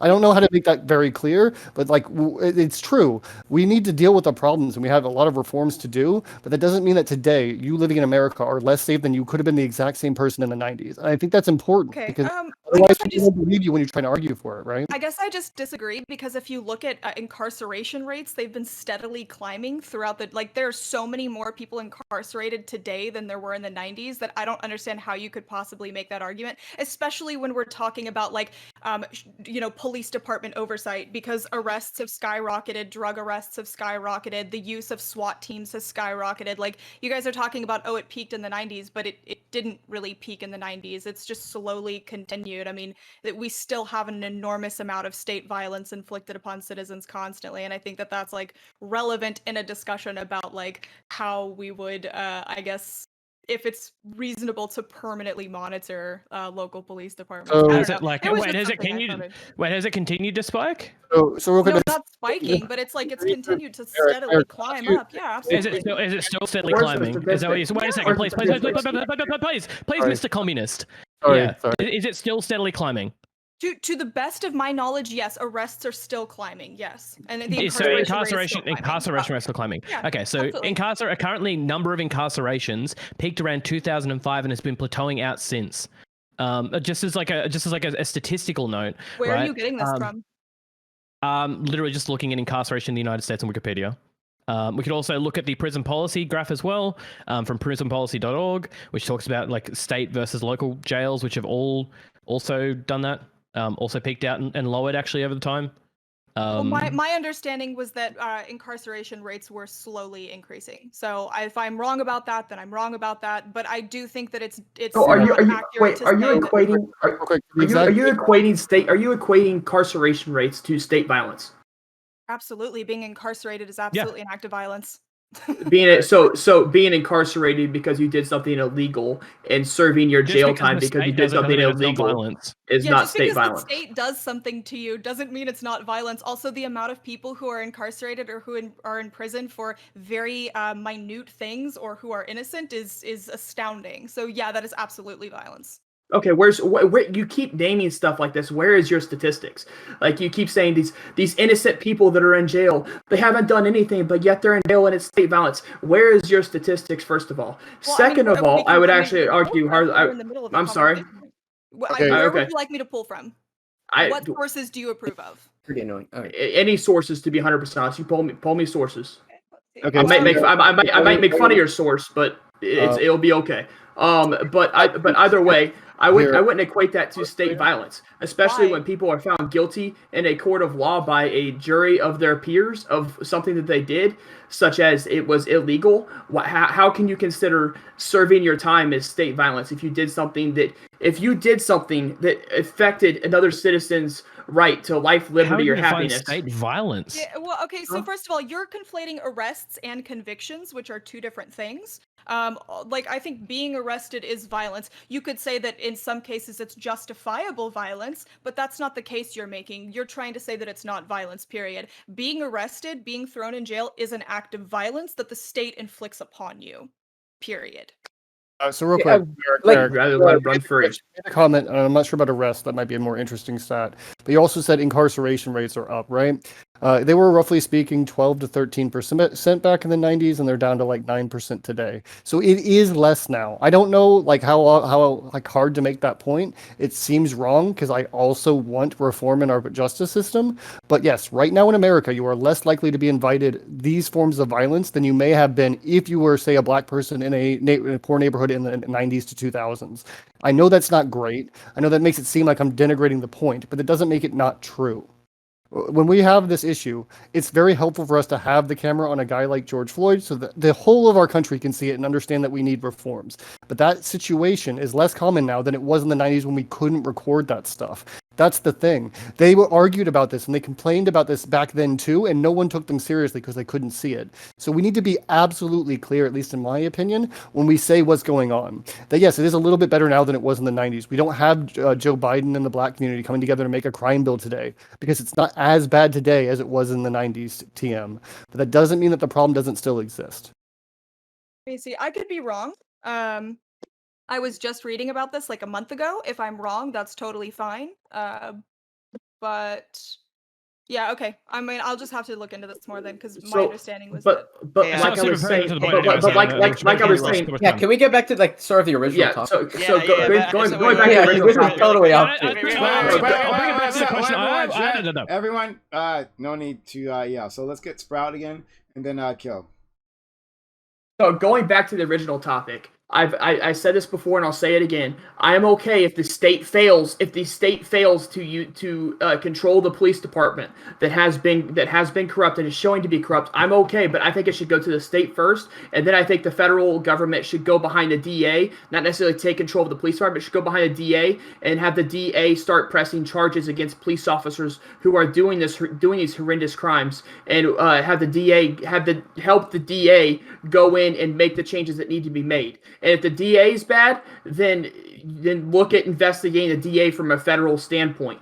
But I do not think that the federal government should come in and start controlling locality and municipality police departments. Kill. Kill. Oh shit, sorry. Just replying in chat. So the thing that I'm like concerned about is the idea that like federal government wouldn't know what makes like different hires, right? Because the only thing you could talk about is like if the federal government comes in and has some control of hires for new police in that particular area, right? What we're looking at are people who would like what qualities would make a good police officer, what qualities would make like a good hire at this particular stage, right? And like I mentioned before, it doesn't seem like the federal government would have any distinction about have any distinction about what would make a good police officer. Like those qualities don't seem to change from a federal level to a state level to a local level, any of these, right? Like it's the distinction between like understanding who's going to be a police officer, who's going to bend their power, and a police officer who isn't, who's going to make a good police officer, who's going to be a stand up for the community. You just be hiring out of the community. It'd be real weird if you brought in like federals out to like the middle of nowhere and said, you guys are just going to work here now. Like clearly you're pulling from that community to enforce that community's laws, who that person is familiar with in that community, and it's generally like more about that community, right? So, I don't understand like why that would be a bad thing. So Prime also you're talking about hires, right? You're talking about who does this police department hire, and the feds helping with that, right? But Prime also brought up operations of the police department as part of this question. So it's not just hires, it's not just what you're trying to make it, Keo, but it's also operations. I think that's what a lot of people are missing. The federal government get wrong. What operations over a local government? Because the federal government's not going to understand where the local government stands because they come from a different standpoint. Federal training and local police training are 100% different. Yeah, it's even different on how you get hired. I tried to apply for the FBI, or I've thought about applying for the FBI, because I'm military, and the FBI loves military. So you don't even need a police background to be a federal Bureau of Investigation agent. So it's just the way of running things is 100% different between the FBI and the local police. The local police are much more centered. They're much closer to the people than the FBI ever will be. Yes, he'd be pulling from that pool. That's what I mentioned before. It's like operations. You're still talking about hiring. I'm talking about operations. Do you think that these people wouldn't be discussing with the people that they work with and discussing with the local community how to enforce laws in that community? Wouldn't it be much easier for the state to do that since the state is closer? If the state's already it's in the question that the state's already failed at this point to do so. It wasn't in the question that the state failed. It's if the local is found to have the state was nowhere mentioned in the question. The question was asked if the local police have been found to do this for a extended amount of time, and it's figured out that they're being unjust. Then I mean I can even read the question back to you if you want me to. Let me see where it is. So give me 1 second. The question exactly is. Across America, the federal government has had to step in to oversee police departments due to their history of unjust violence. If localities can't be trusted to properly oversee their police, they should be placed should they be placed permanently under federal jurisdiction. Nowhere in there does it mention the state stepping in. Nowhere in there does it mention giving the state the first right of opportunity. Nowhere in there does it mention any of that. So to argue that the state's already taken control, that wasn't in the question. So we need a different question if the state's already taken control. Of course, the state is somewhat preferable to the federal government, but if it gets the point of the federal government doing the same thing, I don't have a problem with it, right? Especially if the state does it. Because as long as they have like the operations, and of course, but do you think that these federal groups aren't going to consult with the people already working at the station, and aren't going to consult with the local community? It would take what? So let's go to Spartacus finish answering that. Then I want to go to Maya and then Marcy. Okay. If possible, would I'd like to take make a much quick more. retort afterwards. Sorry, go on. It would take much more manpower because, like I said, the FBI is far removed from that. The FBI is not even worried about the same kind of crimes that local police are worried about. The FBI is worried about more severe crimes, typically more white collar crimes. And so that's typically what the FBI goes after. Also terrorism, stuff like that. So the FBI is on a different level than the police officers. So for the FBI or the feds to control a locality police department and operations I think that's a no-go for me. I think the state should step in. If the state can't take care of it, then the FBI needs to assist the DA with his operations. So to be clear really quickly, we're talking about the federal government, not necessarily the FBI. It could be the FBI. But on the other note of that, right, OSHA is like a set of rules, right? So safety is what I do in my job. I gotta let other people in. Sorry. So Maya and Marcy. Yeah, so I think we fail to I guess, recognize that any federal oversight would lead to any local laws being sort of overrun by the federal ones, right? If we think of things like, I think Cancel Communist said this earlier, but like weed, right? Weed is, once we have any federal oversight, weed is a no-go, right? Or something even, I would consider, whatever. Sanctuary cities, right? That's a no-go either, right? Hundreds of immigrants need a place to live, right? And sanctuary cities would be completely destroyed under this new system. And then there's also, like, if we go back a couple of years, we could think of gay marriage, right? If there was federal oversight, what's to say that the government wouldn't impede there, right? I think that's fair. Probably a better example than weed may have been sanctuary cities, because yes, I think it's totally within the purview of a locality to say, hey, we will not enforce X federal law, right? That can extend to weed, but it's even more important for a situation like a sanctuary city where you say, hey, immigrants of whatever type, you may come here and we're not going to, put you up for ICE deportation.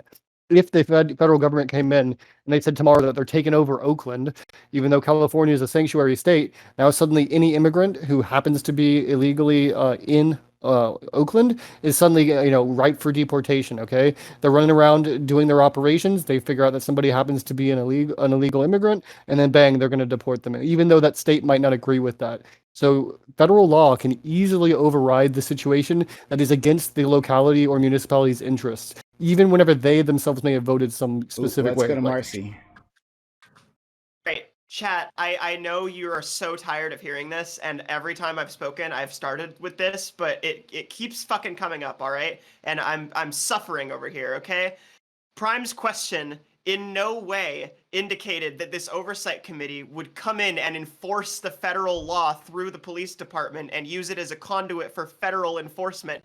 No FBI branch is coming and taking over. This is not a fucking hilarious 2006 comedy where some inept FBI agents come over and they take over a local police department. They're talking about taking over like the administrative level for stuff like fucking hiring better police officers and shit like that, right? Some of these fucking places have such low standards for who they hire. Like in Portland, all of the fucking cops are just Nazis who moved in from other surrounding rural areas of Idaho. They graduate high school, they hate black people, and they go become cops in the city, all right? This is like such a fucking common thing, and if we need the federal government to come in and like make sure that places are hiring people who are reputable and make sure that like the people who are doing the shit are getting fired, in no way does that mean that the federal government's going to come and take over all the operations of the police and start enforcing fucking martial federal law. This is not even on the table. Okay. We don't need to keep talking about it. So that's the round. Thank you so much. All right. So we are going to go into the next elimination round. Once again, I will put a poll in chat. We're going to put a poll in chat. You are going to vote for it. It'll have 5 minutes to vote for it. If you vote for after that 5 minutes, no one gives a shit, okay? So try to vote in time. It's very simple. So you'll be voting for which of these individuals you want to stay, right? On to go on to the next round, not who you want to leave, all right? Who you want to keep, not who you want to kick. Very simple. Yeah, and I'll just put that in the thing now. There we go. 5 minutes on the clock. 5 minutes on the clock. Please, please, please vote right now. All right, you guys can keep talking if you like.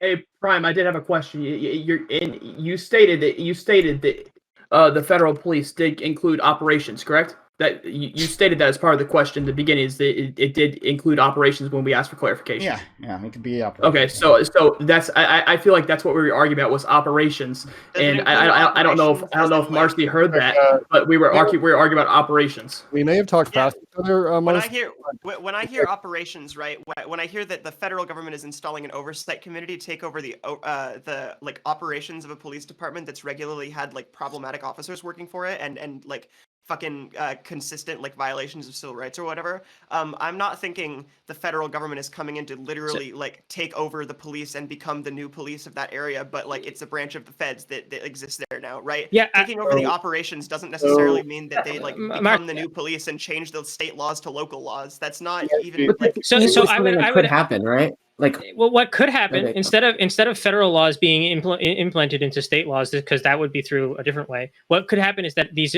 administration could train the local police officers to report these federal crimes, these things that are in sanctuary cities, to federal officers, right? To other organizations. That this is what they could be telling them in the chain of command. If this if the federal oversight board tells these officers that they hire locally, that they train, right, that they're setting up the training programs for, and they can make it. And again, they're afraid of having this oversight committee fire everybody again and hire a new police force.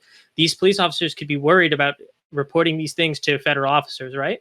This is like one of the biggest concerns that I think people were bringing up. I agree with you that most of the time there probably wouldn't be a problem, but this is a concern that we could bring up. That seems to be like a legitimate. We may have talked. I understand that that's a concern, but we already, if in case I'm mistaken, right? I don't 100% know this because I haven't like had the chance to look it up or whatever. I'm almost certain that we currently have like policies in place to prevent people from like getting evidence in shaky ways, right? And so I don't necessarily think it's tenable to stop what could be like a great fucking buffer for civil rights just because like if someone acted illegally, they could come out and like actually rat one of these locals out for weed to the FBI, which is another part of the federal government that's not the part of the federal government that we're sending in. And it's just it's such a.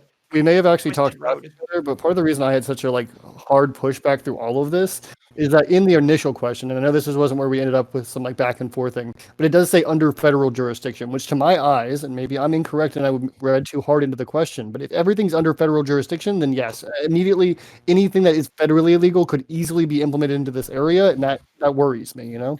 I feel like that conflicts with the idea of the interest of the stakeholders, though, because the interest of the federal government is to improve the policing in this area, right? Most federal police understand that working locally and working with communities as opposed to working against them makes for better policing, right? It seems like, I don't know why they go in there and just like start shitting up the place if it's going to be antithetical to their goal to creating better police that's more harmonious with the community in the area.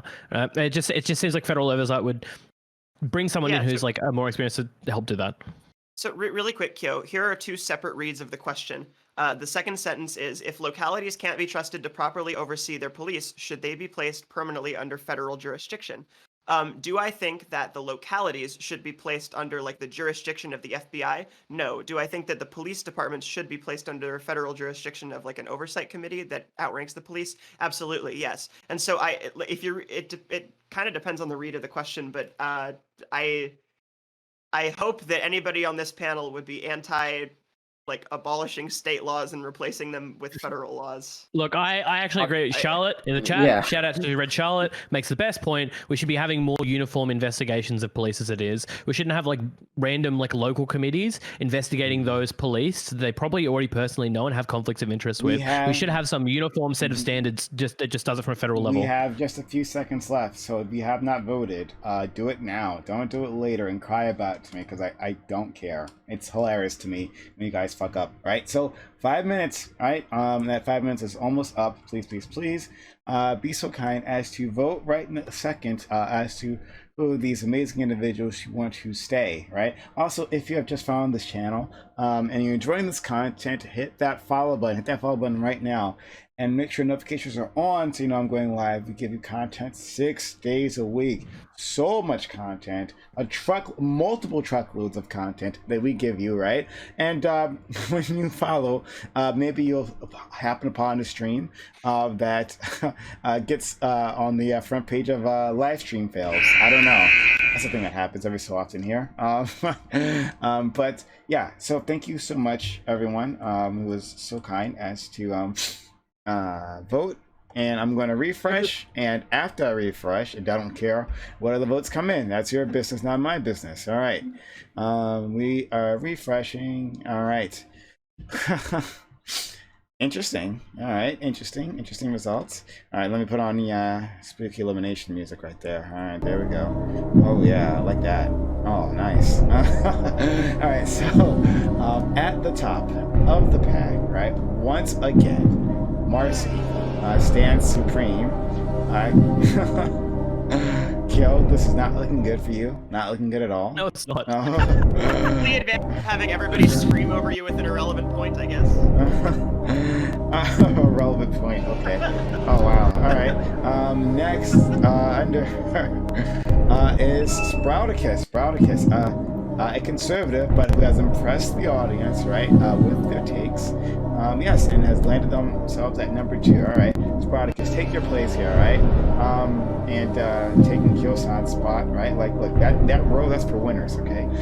So we're happy to have you there. All right, looking Thank you. on the other end, all right? Yeah, you be proud of yourself, right? Unlike Kyo, who should be ashamed. Kyo, you're going to the bottom.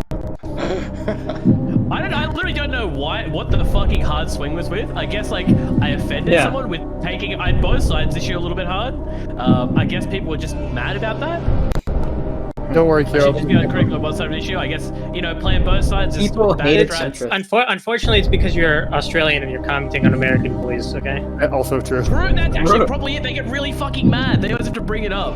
That's the one thing they always bring up. It's like, I've won the argument. They're always like, well, you're Australian anyway. Like, well, Australian fucking someone who's not even on your continent knows more about your issues than you. Fuck you. Yeah. But that being said, people are just mad. Just die mad because you're wrong. Yeah. So we have Council of Communists, Maya, and Kyo-san at the very bottom, and so they are at the mercy, right? The tender loving care of both Marcy and Sprouticus. Okay, you will have 30 seconds each, right, to beg these beautiful individuals, these brilliant individuals, at least as considered by the audience, right, as to why you get to stay and not get tossed out like so much trash. All right, so let's start with cancel. All right, on your knees. Why should Marcy or Sprouticus keep you around? All right, so I think both of you should keep me around specifically so that Kyo gets knocked out here and my birthright at the start of this panel maintains true, okay? That Wordy wasn't sacrificed for nothing, that they pushed me through so that we could guarantee that Kyo doesn't win this time, and that I get to say to him that I got past him, okay? I know that that's not much of a plea to you. I hope that you'll make the correct choice, which allows me to somehow by the skin of my teeth, get past Kyo here. Okay, all right. Next, we'll go to Maya. Maya, why is Sprouticus actually the most brilliant person here? I don't know. What are your thoughts on that? All right, we all know the obvious thing to do, right? It's vote out Kyo-san, all right? If he stays in, he's another challenger, right?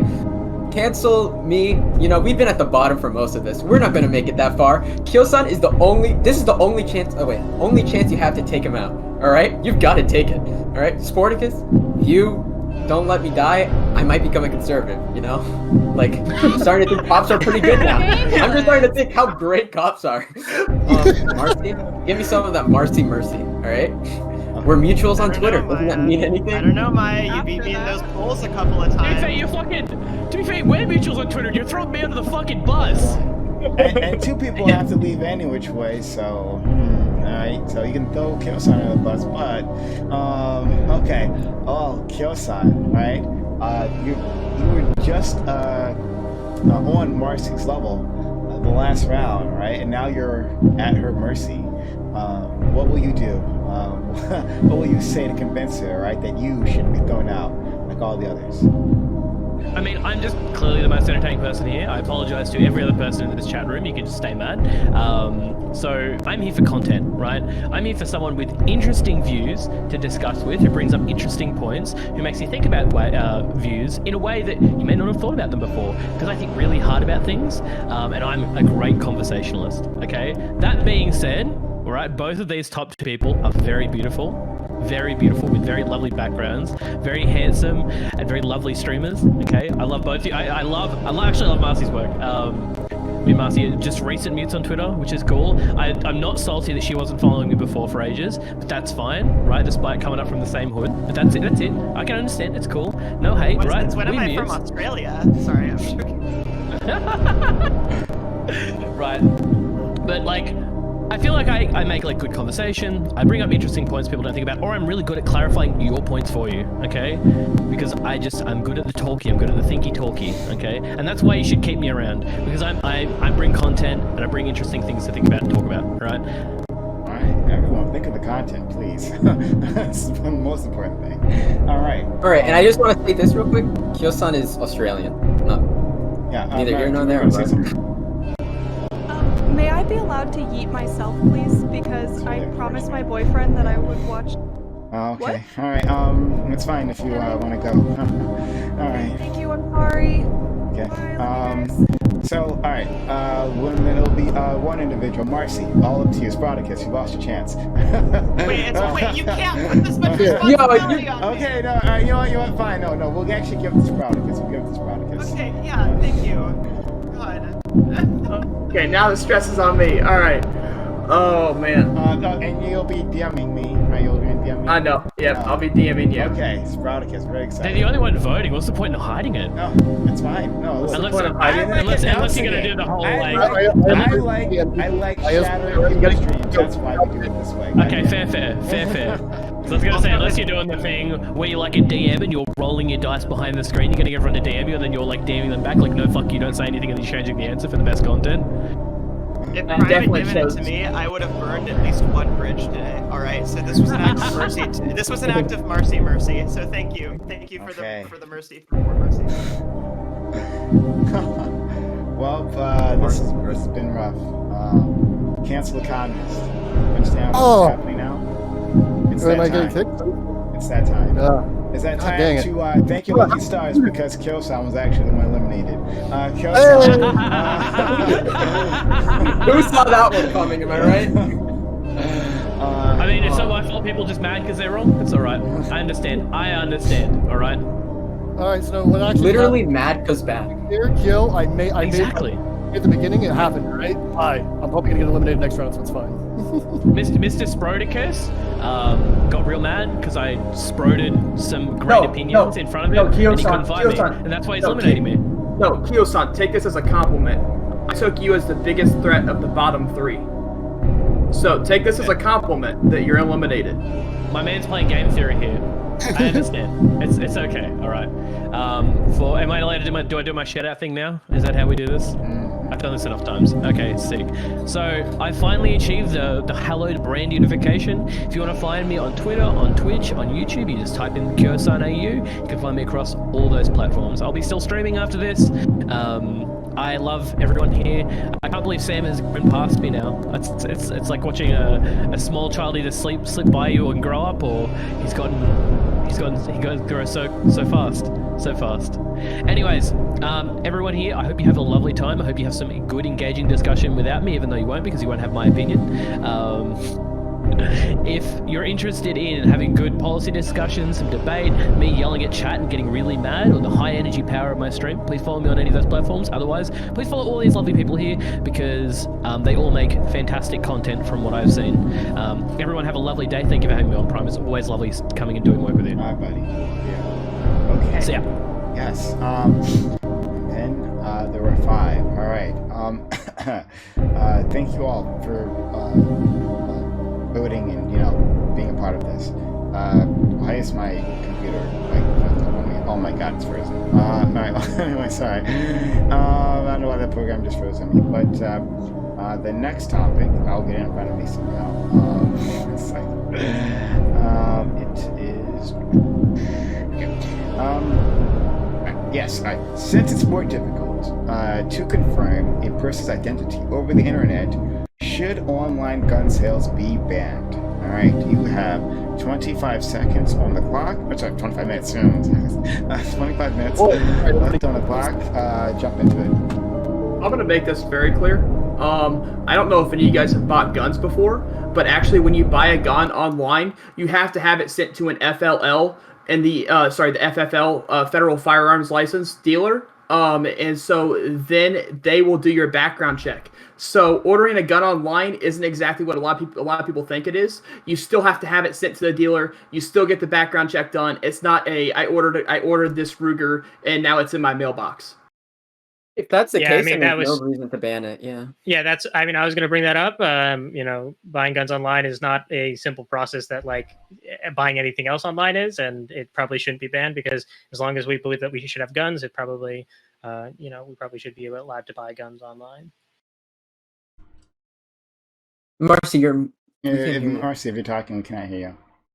I just want to point out that there's other things that are banned, like the sale of them is banned online. Like you can't sell like drugs online, but if you're smart, you can figure out a way to buy them, right? So it's like banning gun sales online is literally going to do nothing. But drugs aren't legal to purchase in person, right? Like if you go to a state where it's legal to buy drugs online, you can like if you go to Massachusetts, right, where it's legal to buy marijuana, you could go online and go to dispensary's website and buy marijuana online.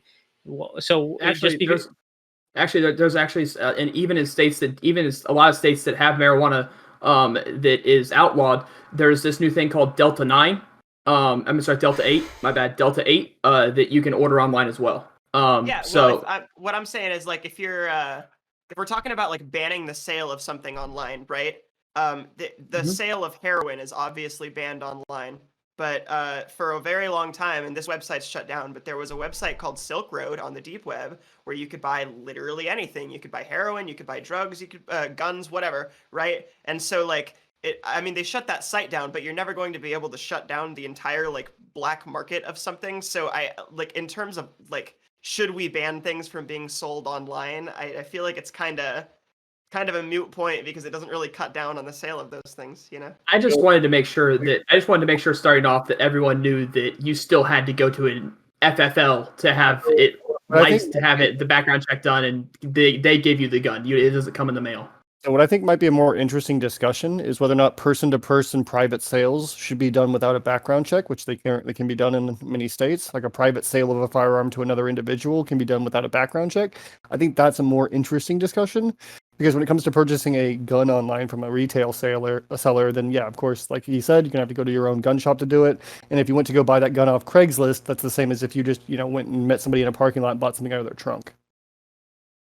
Yeah, person-to-person private sales are super sketch. My chat's going off about it right now, but I don't necessarily.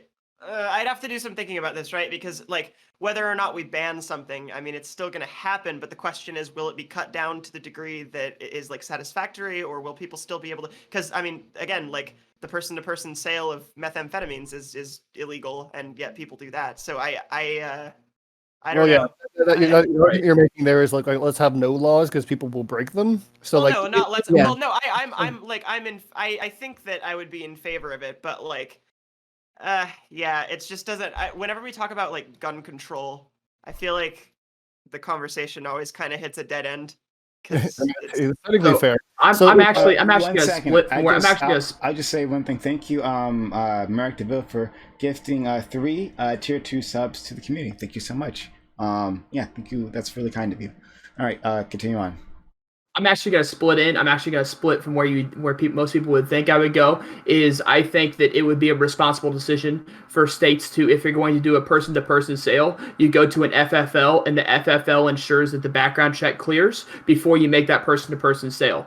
And maybe charge like $10 for the background, or how much ever the background check is. Have the FFL charge that amount, and then you can do the person-to-person sale. Just like sometimes people do sell cars privately through a car dealership, whereas the car dealership is just the mediator. I think we could work out something to where an FFL would be able to take that spot.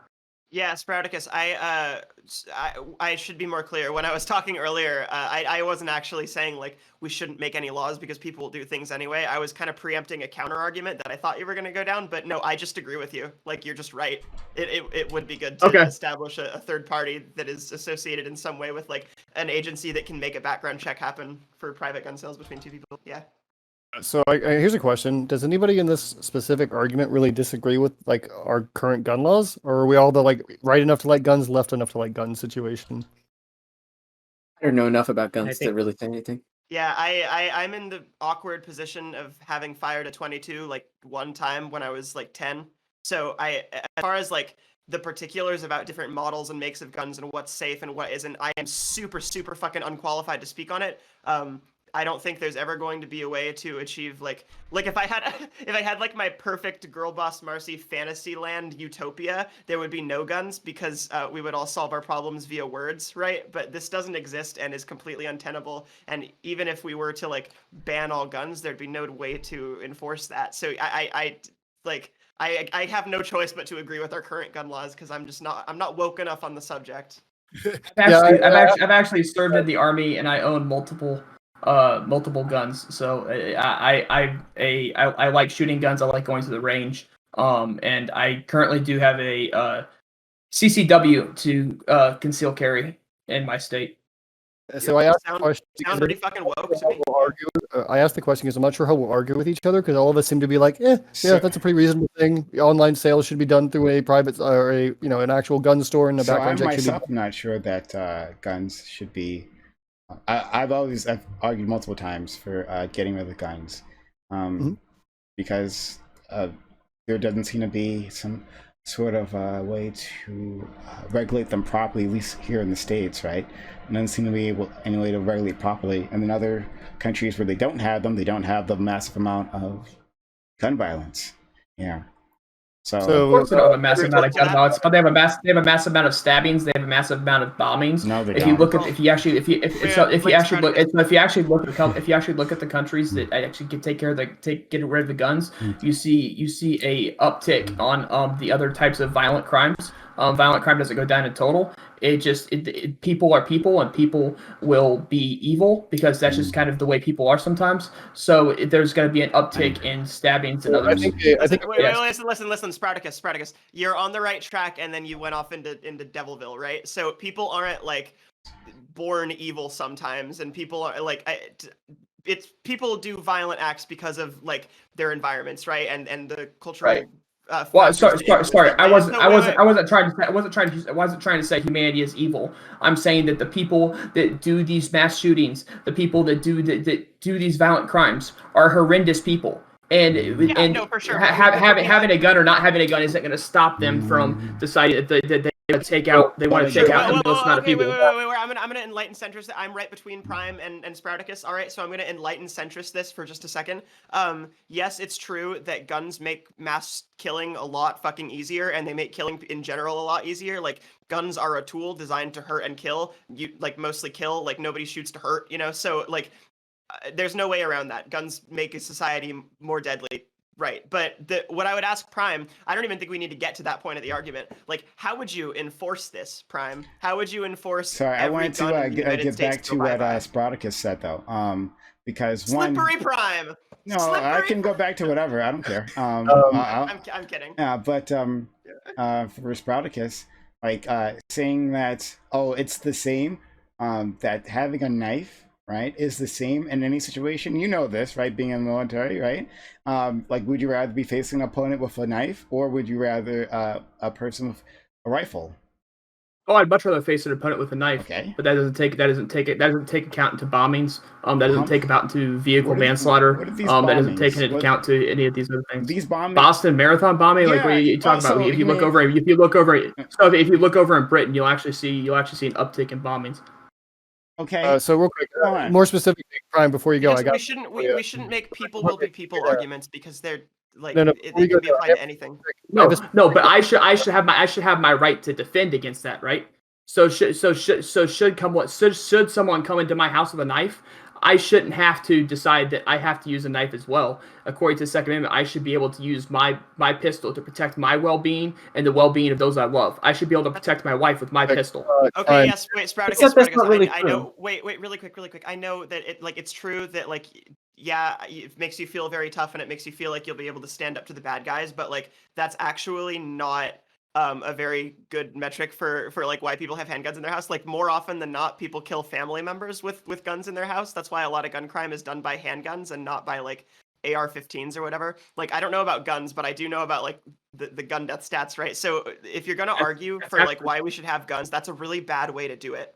I mean, that's actually slightly false. Yeah, having a gun in the home makes it way more mass dangerous. shootings are done with handguns, like rifles. Okay, Most mass sorry. Hold on. We're gonna give Maya a chance. Maya, please. Oh, I was just gonna say, it's been shown that people who have a gun in the house are more likely to die from that gun that they have than any intrusion, right? Like the gun itself is a constant threat that lives in their house, right? So it's not really a good defense. So I wanted to make a actual good gun argument to Prime specifically. So Prime, you made the comment, hey, there are a lot of other countries, like we can look at Australia, places that removed guns. We saw like a downtick in obviously not only gun crime, but just some generalized amount of violence. And my response to you would be that there are also countries that still have guns, but that they just regulate them appropriately or have a higher value on training. So if you go to Switzerland right now, almost every person in Switzerland has access to a rifle firearm the moment they turn 18, but they are forced to also have go through training with it. They have way less gun crime than almost any country around them, and they have way more guns than almost any country in Europe. So it's not just that guns existing causes people to commit gun crimes, it's that people don't actually basically give them the right amount of respect. It will be better. It would, it's more useful to take, our efforts, our issues for reform and put it into things like training people to be safe with guns. So people don't shoot themselves in the foot at their own house. So that people don't, shoot their, family members and friends at home, and instead only use that gun as that moment of last defense that you'd actually want them to do to defend themselves. So we are derailing, and I'm not really sure what the question is anymore. The original question began with online sales. I'm not sure what this has devolved into. So I know. I'm not quite sure what this next question is. Like we started with online sales, and now we're somehow over here. Sprout. I'm arguing that we should get rid of all guns. That's what the You're arguing argument we should get rid of all guns. Yes. Okay, so that's the new question. Okay. But to cancel the communists, right? Like a reverence for guns, right, doesn't, for instance, stop domestic abusers using it to murder their spouses, correct? Right? Like having respect for the weapon doesn't stop the person who is desperate. Doesn't stop the person who is desperate for cash, right? Because of economic circumstances, right? From knocking over a liquor store or something, right?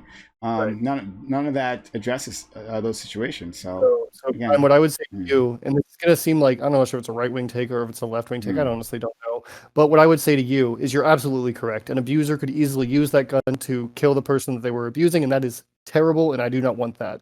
What I'm more concerned of, though, what I'm more willing to defend the gun rights for, is for that person who is being abused to fight back. Because if you are a small woman who is being abused by your husband, it is very unlikely that you're going to be able to win some physical altercation with that person. But if you do have access to a weapon, like a gun, you actually can win that altercation. It's not a situation that is actually very fun to think about. But if we have someone who is going to be abused and they are, they are physically, smaller, unable to fight back against that offender, I would much prefer that person has access to something like a firearm.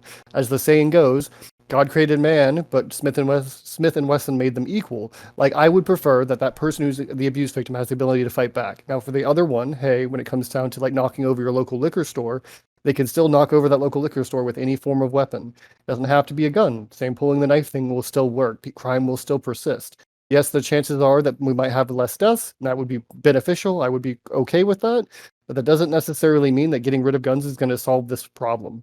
We're still going to have people who are going to knock over stores because they are economically disadvantaged. And we're still going to have people who abuse. And it'll be even easier for those abusers to not actually feel comeuppance for their actions. Exactly. Except that we have guns now, and we still have a epidemic of domestic partner violence, right? We still have women, for instance, being killed. Hold on.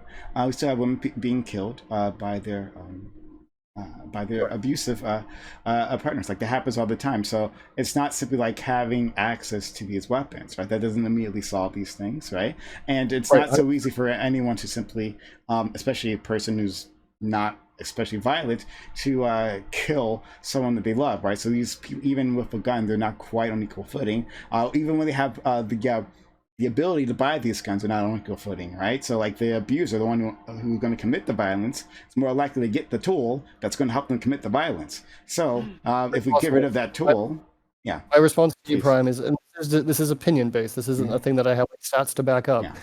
I would worry that the situation could become worse. I think that America does have a domestic violence problem, one stronger than almost any other country in the Western world that we have to handle and deal with. I'm not sure what that is. Maybe that's an education problem. Maybe that's a socioeconomic problem. Who knows?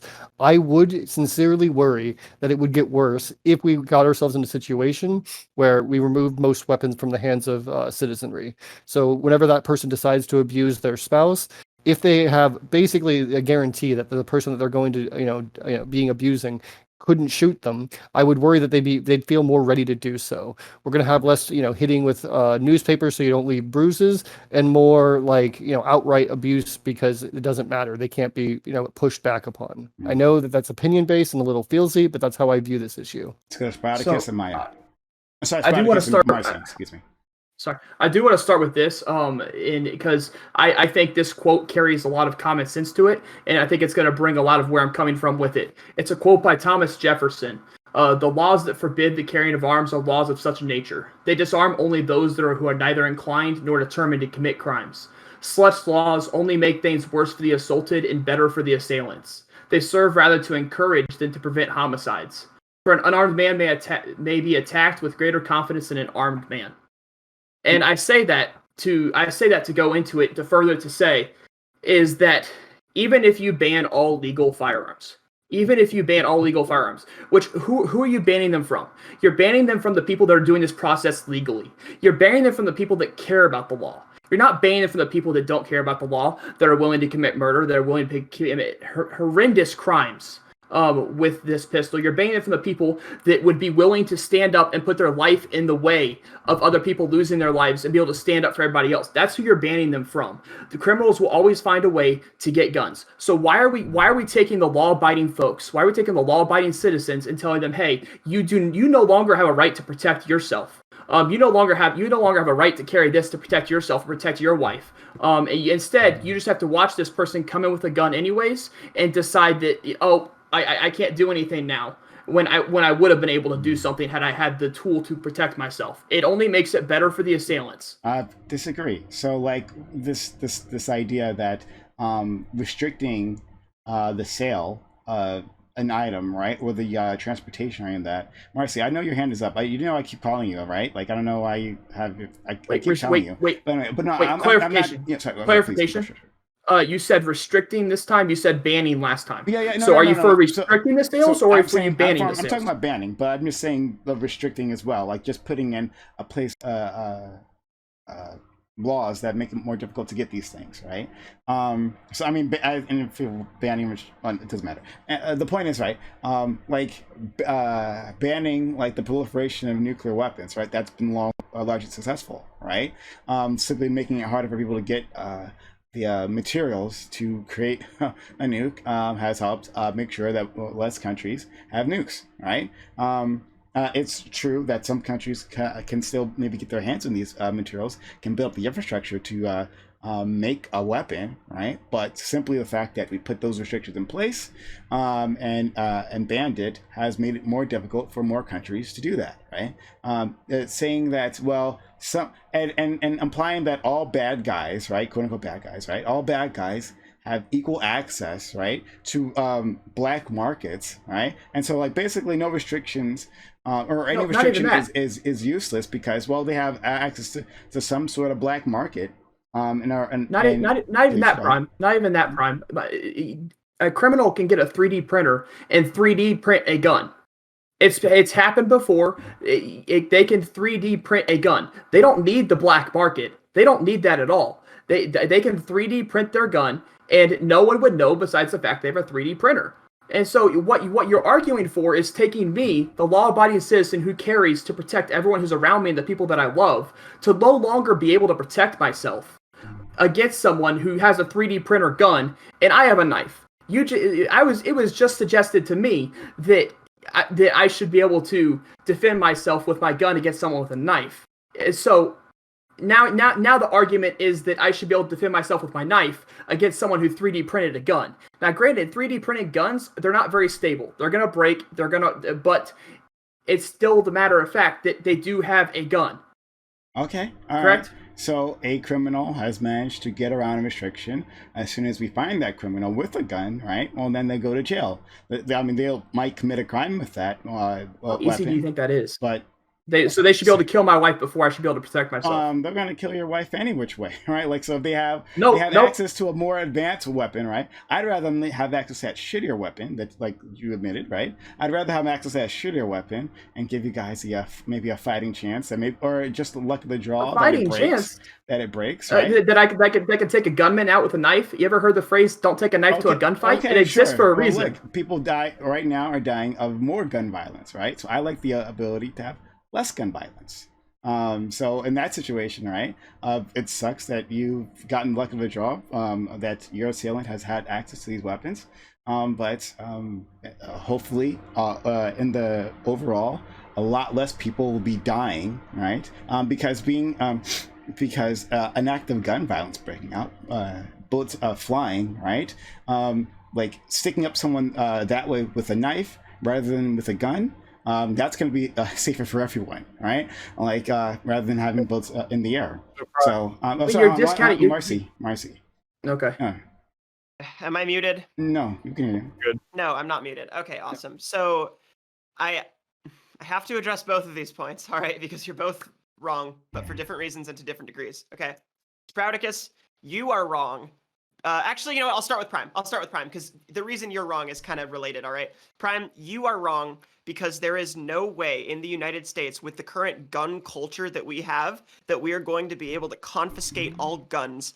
I guess like buybacks, right? Some people don't sell. If we have a kind of consent system like that, or like an incentive system, some people are going to be too attached to their guns. And you're shaking your head, but you know I'm right, all right? And if we do something and we try to take the guns by force, like just go take them, forehead, then it's going to be a fucking bloodbath. It's going to be a bunch of people putting themselves in the way of deranged fucking lunatic rednecks with guns who are gonna like shoot them and kill them for coming to take their guns because they've been fucking waiting for this for like years, all right? They've been waiting for this since fucking Reagan era messaging that the Democrats were coming to take your guns, okay? So that's why you're wrong. And here's why you're wrong, Sprouticus, because remember when I talked about the type of person who is like most likely to kill with a gun is somebody who doesn't mean to, right? And the fucking like a lot of gun deaths are related to people being like you and being like, I'm gonna protect my wife, I'm gonna protect my kids. If an intruder comes in, I'm gonna cap him, you know. And then like they think like they hear an intruder and they're so fucking trigger happy that they go and they kill the person with the lights off, right? And then it turns out they shot their wife or they shot their kid. This is like an extremely common occurrence, all right? So Wait. If we're talking, we're talking about gun ownership, and now you're coming at me with what I gotta do to get it through to get superhuman, innovative, animated rubber. Okay, we done. All right. You're coming at me with a topic I haven't been able to address yet. You're coming at me with a topic I haven't been able to address yet. We have a limited amount of time. Spartacus, respond, and then we're gonna go to Maya. Okay. So you're coming at me with a topic I haven't addressed yet. We were talking about gun ownership. Now you're talking about training. Okay, so did I say that training shouldn't? Did I say training shouldn't be a qualifier?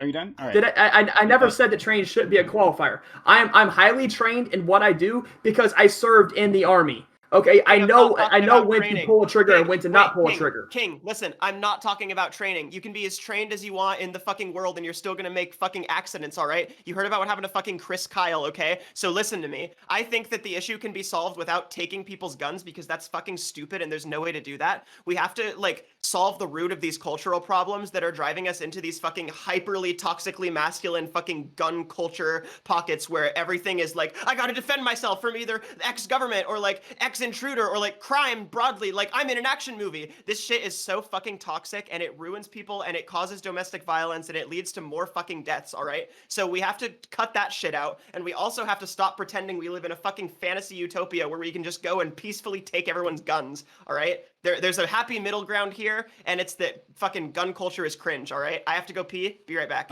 Go ahead, Maya. Okay, two different things. One, Sporticus, love you, man, but using like weird quotes from Thomas Jefferson, 300-year-old quotes or idioms doesn't strengthen your point at all. And two, I guess Marcy's gone right now. So great. Marcy's gone, so I guess this doesn't really matter. But the main things I was wait, is there even any point in me saying anything if Marcy isn't here? Just say your point. Just do it now. And then I'll talk All right. if you want. Just say your point. I was Say your like- point. Say your point. Say your point. Okay. So one, I don't think that we ever like decide whether we have laws or not based on whether people will disagree, like be angry at them, right? I think generally, if we think a law is correct, we have that law, right? And two, I'm pretty sure that the U.S. government could completely destroy any sort of like weird rebellion by some guys who are too attached to their guns. And then there's another third point. Sorry, the third point. 1 minute. Let me think. I'm sorry. Oh yeah. People, the state uses violence against people who break laws all the time, right? Like if you do some shitty stuff, the state will use violence against you, right? It's gonna be no different with the gun laws, right? If you don't want to give up your gun, the state will use violence. I don't see why it's different here than it would be in any other case. All right. I don't agree with taking everyone's guns, but Okay. Thank you. All right. That's the round. Okay. So once again, to my chat, we will have a elimination round. You are going to be voting. I'm going to put a link in the Twitch chat here, right?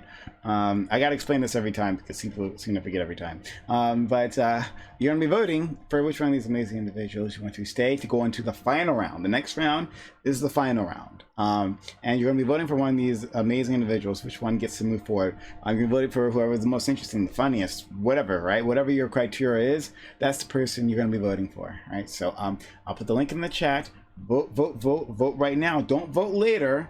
You'll have 5 minutes to do this. This is a simple task, but people keep fucking it up. 5 minutes to do it. So do it now. The link is there. Everyone, vote right this second. Vote right now. And if you're just finding this channel, right? If you just stumble upon it, enjoying the content, hey, do yourself a favor, right? Do yourself a favor. Hit that follow button. Hit that follow button. And hit that notification bell, so you know when I'm going live. We do this all the time. We do this 6 days a week, right? So we want you around. Thank you, our good friend Essay, for being so kind as to gift a Hot Tier 1 gift subs to Femboy Maths. Yeah, that's really kind of you.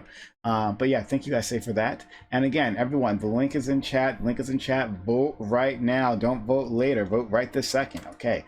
Back to you all until we're done. So Prime, I had a question for you. Sure. This is kind of a gotcha, so if you feel bad, you don't have to answer it. What do you assume kills more people in America, guns or cars? It doesn't matter. What would that matter? Like, it doesn't matter. If so- cars kill, hold on. If I'll answer you both ways, right?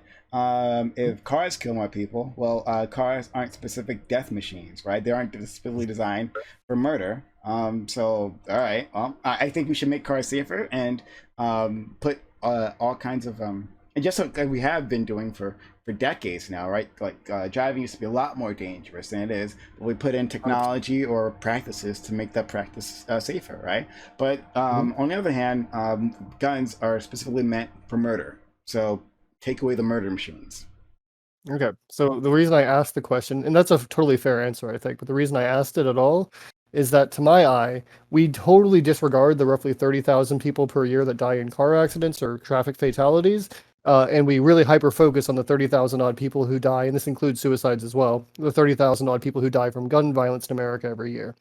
We do this because the utility of a car way exceeds this number of deaths, because we need to get to work on time, we need to make sure that we can go do XYZ. Our country's literally set up only to really accept travel by car. Our public transit, it's not very good unless you live in a city. And to me, my value judgment really does put guns on a similar enough tier. It sucks. I really want to do some gun regulations and gun control so we have less mass shooters, but the overall like problems that we encounter in the gun culture in America is not as bad as we tend to frame it, at least in my opinion, because it's about on tier with those car accidents. Okay. Anyone else? Again, we have the right to self-defense. I'm gonna keep to that. I've got the right to protect myself. I got the right to protect those I love from being heinously murdered in our own home. And that's why I'll stand where I stand. That I have the right to protect my life, to protect my wife's life, and any future kids I have the right to protect their lives against someone that would wish to do them harm. I didn't even get to throw in my favorite Orwell quote about how George Orwell says, the gun in a laborer's cottage or in the worker's flat is the mark of democracy. It is our duty and job to make sure it remains there. Epic Marx quote. That's not a Marx quote. It's George Orwell. Marx's Epic quote Marx is, quote. Oh under yeah. no pretext should arms and ammunition be surrendered. Any attempt to disarm the worker must be frustrated by force if necessary. Epic Orwell quote. Epic Orwell. That's Marx. Epic Orwell quote. Hey, Sorry. he's a socialist. Hey, I got. Prime, wait, Prime. Just out of people- curiosity, how would you take away everyone's guns? Just out of curiosity. Um, I'm curious about that too. yeah. Like just pragmatically. Yeah. First of all, it would stop the manufacture of guns, right? Because we keep flooding the markets with these weapons, right? Then we allow people to turn them in voluntarily. If not, involuntary. We make people comply. Do you think that'll be very effective in a country where My cat. How do you plan on doing involuntary confiscation of weapons? Same Because way I know. the same way we always do involuntary confiscations, right? Using force, right? Using the state. I don't know. you don't think that would be like an absolute fucking bloodbath that could easily be So averted by just like you're saying that we focusing on other leave issues? maniacs out there apparently with weapons.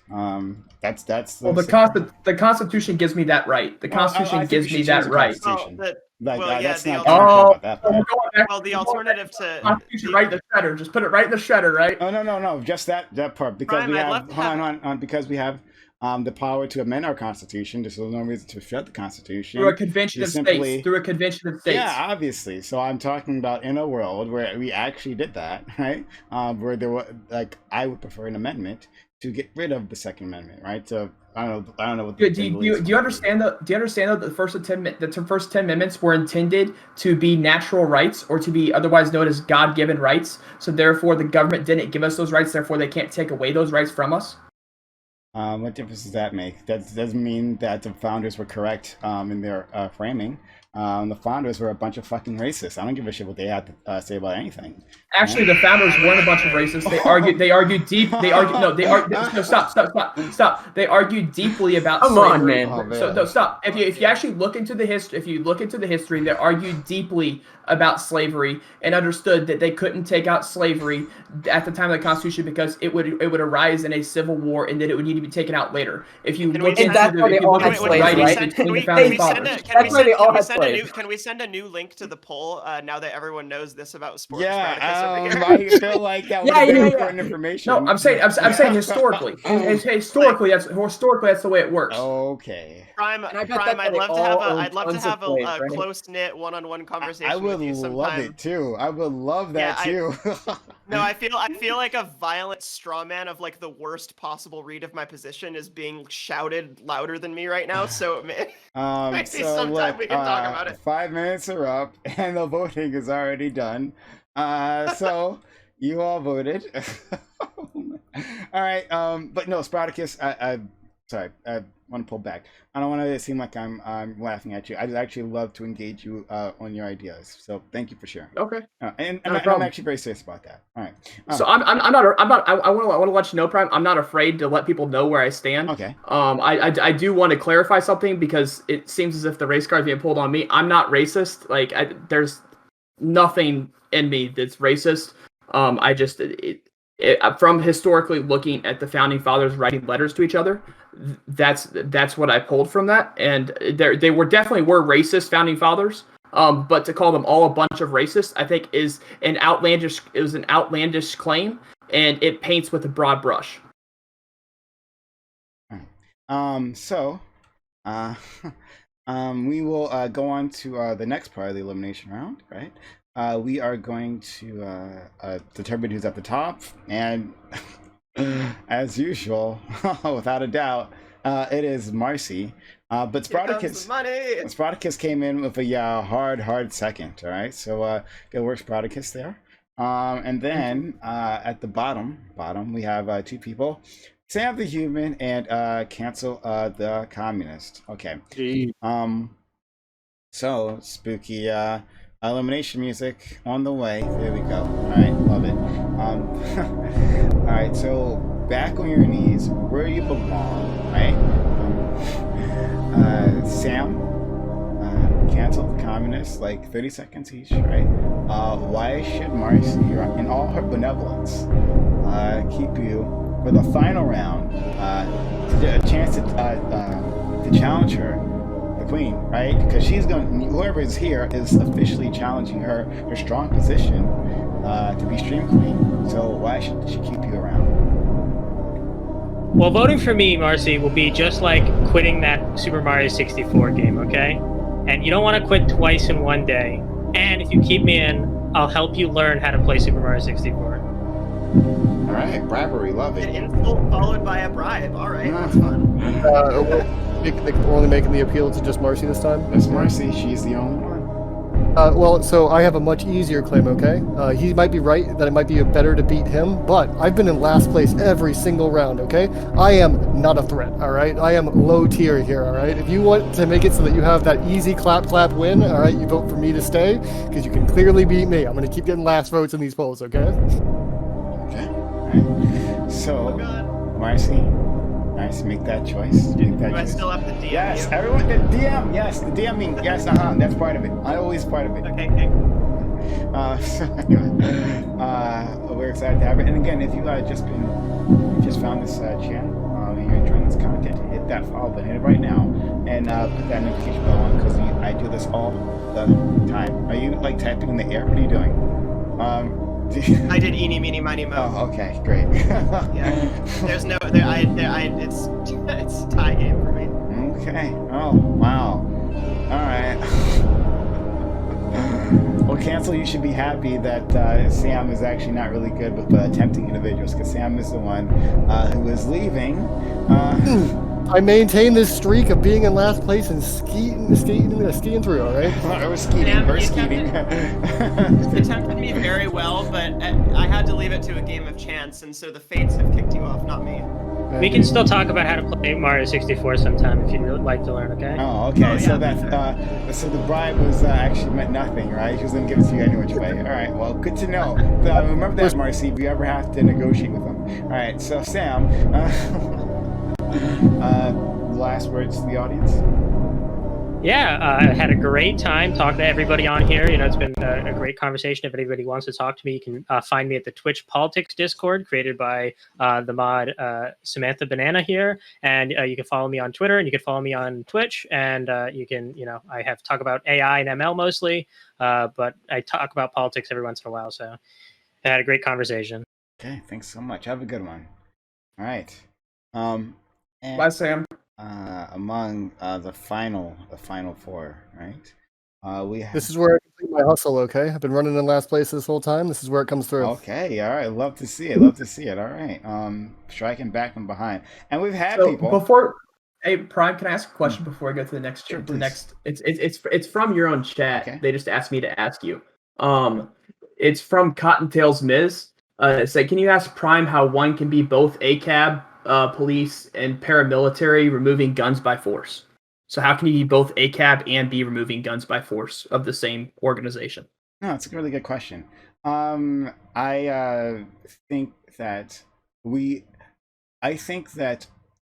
the police institution as it currently stands is rotten to the core, right? Like our justice system as it stands is built on racist grounds. I feel like, but I don't feel like policing has to be that way, right? There are other countries of effective policing where cops aren't taught to murder people on sight, all right? Like, or like to protect themselves above all else, where everyone else is a threat, right? And to execute them. And then I also recognize that some of the reasons why cops act the way they act, right? It's not all because, you know, cops hate black people or something like that, right? Part of it is that they recognize that, yes, everyone can be armed in this nation, right? Like this can be a dangerous job for them. So in that case, like let's make it safer for them, right? I can get rid of all those weapons. Let's give them one less reason to indiscriminately murder civilians, and then also reform the police, right? Like restructure the entire institution. So I think you can do both. Does that answer your question? Or it was a person from chat. They asked me to ask you, so okay. I figured I'd indulge them. Okay, all right. Well, next final question. Remember, this is the last round, so whoever wins here is taking the title. And don't be discouraged because you are in last place, because Marcy has been first place the entire time. We've seen it multiple times that the person in first place for the previous 3 rounds loses the last round. That is the thing. You are still in the money, all right? So the final question is, if another military draft is instituted in the future, should women be included? All right, 15 minutes left on the clock. Jump into it. Yes, but not Easy infantry. question. Obviously, yes. Not in infantry. Why? Why not in infantry? I would argue not in infantry for several reasons. One is because because if you're going to be drafted, typically drafts get you in, and it's typically an infantry role.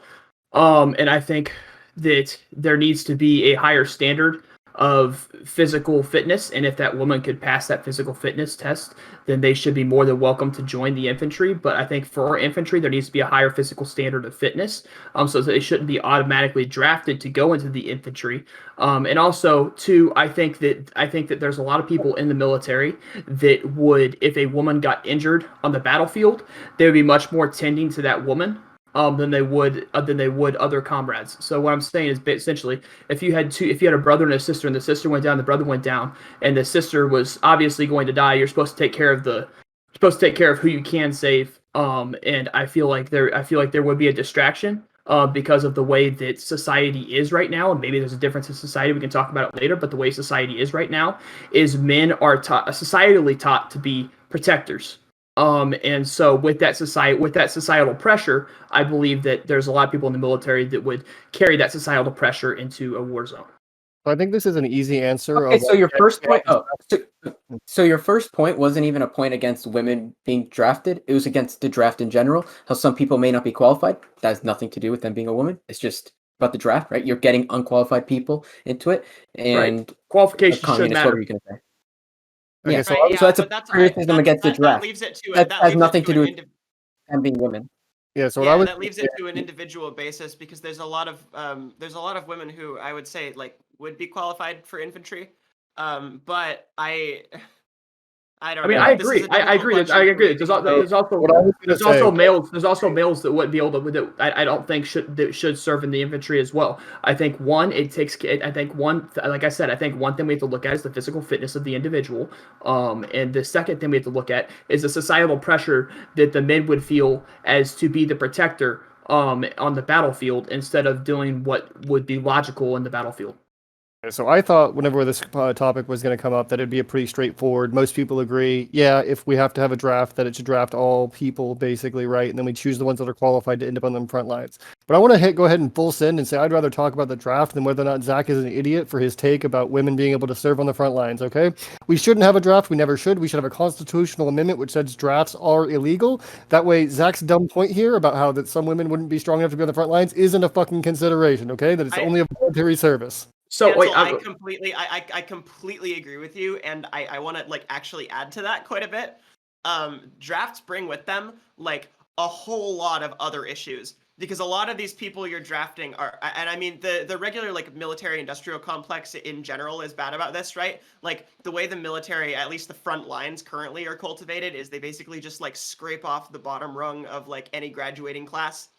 People who want to join the military who are a little higher up maybe get placed in the Air Force or Coast Guard or whatever, but they generally just take the people who aren't suited to the sort of middle management standards that the school system imposes. So I think that needs to be reformed into oblivion also. A draft is a backslide that is even more draconian than what we currently have, and I think should be completely off the table, 100%. Especially because there's so many people who are not fit to serve that doing a draft just seems like a complete fucking pointless waste of time, right? It's okay. So do you think we would have won World War II without a draft? Marcy, do you think we would have won World War II without a draft? We live in a different society now, but I'm asking a simple question. Do you think we would win World War II without a draft? I would have to know just how much the ground forces of America had to do with the winning of World War II. I know that on the European front, a lot of it was Soviet intervention. America's involvement in Japan, I guess, but even then, I mean, I don't necessarily think you need a draft for that. You're bringing in ground elements, right? You're bringing in ground elements. Support elements are just as fatal to the organization as ground elements are. If you have ground elements, and you don't have support elements. Like I was a 25 Bravo in the U.S. United States Army. I also had a side MOS of 11 Bravo. 25 Bravo means I was an information technology specialist. 11 Bravo means I was an infantryman. I know. I'm not saying ground troops aren't important. I'm saying that your point is irrelevant because you're doing alt history and we're talking about today's society, right? Today, basically, today there aren't really a lot of wars that are fought between like major imperialist powers. Wars are fought mostly as proxy wars, right? And so like we don't really need this massive full-scale military to take on the full like military might of the Nazis anymore. When's the last draft we've had? The last draft we've had? Let me look it up. Let's go to Maya, and then cancel. Okay. This is not a rhetorical question. This is actually just a question. What do we do if we don't have enough manpower for a war? Like what do we do then? Like, doesn't it seem sort of necessary to have drafts there? Like, yes, what we do is which is something like selective service, which is already effectively a draft, which is only implemented in like extreme circumstances. If we don't have if we can't get enough of our countrymen to get together to fight a war, that war is likely unjust and not worth fighting, in my opinion. Well, that's what I wanted to touch on this because I did just look it up. It was in 1972, I believe. It was for the Vietnam War. Yep, the Vietnam was wait, listen. Which is a war that was like hugely unpopular, hugely unjustified, and a national fucking embarrassment. So yeah, if that's your like your backing for why. Nope, I was going to argue more. I just wanted to know if you. I wanted to know if you knew off the top of your head when the last draft was. The last draft was Vietnam. World War II. World War II tactic where you prove I'm actually stupid because I didn't have the data right in front of me. No, I know. I just want to know if we're talking about the draft. I want to know what you know about the draft.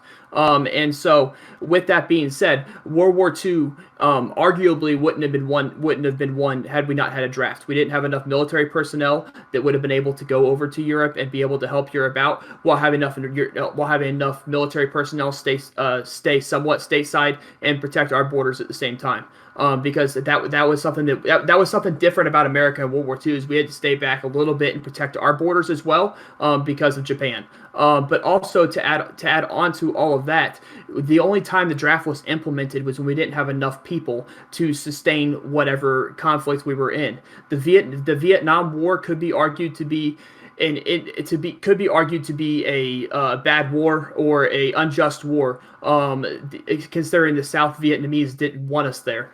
But if you're also arguing about that, then we need to argue. Then you're talking about who should Congress declare war on, who should Congress declare not declare war on. But to say that a draft is just when it's an unjust war is a little bit. No, it's a little bit off the point. I think you're misreading my argument. What I'm saying is that this alt history bullshit about like what if we hadn't had a draft during World War II is completely pointless because wars aren't fought for the same reasons and they aren't fought like in the same kind of scale as World War II.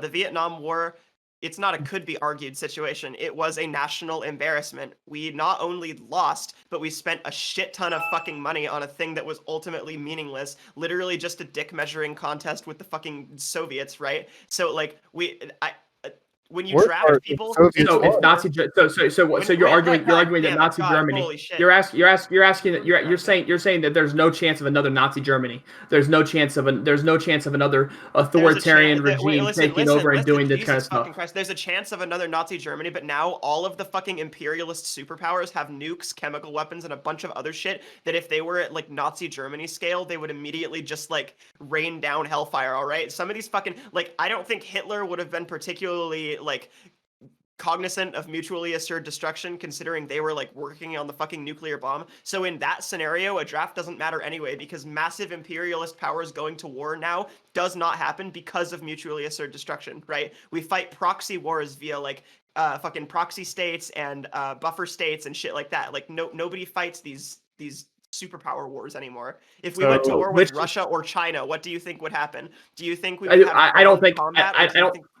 I don't think. I think it would be a cyber war. I don't think either country would use a nuke because nukes are mutually assured destruction. Which is why I think that when you bring up nuke, you don't fully understand the military capacity of other countries or our country. If someone brings a nuke into a war, it's mutually assured destruction. Not only will you just not so not so. Can you give me a second? Because not only would they. And a draft wouldn't be helpful during a cyber war. But should the draft not be maintained until we come to should a draft not be maintained for the purpose of maintaining a war against another Nazi Germany in which no country uses nukes because they know when they do use a nuke, it's mutually assured destruction. The moment the first nuke leaves the ground, all the other countries are getting nuked, and it's pretty much worldwide destruction, which is why I don't think any country has the balls to shoot a nuke.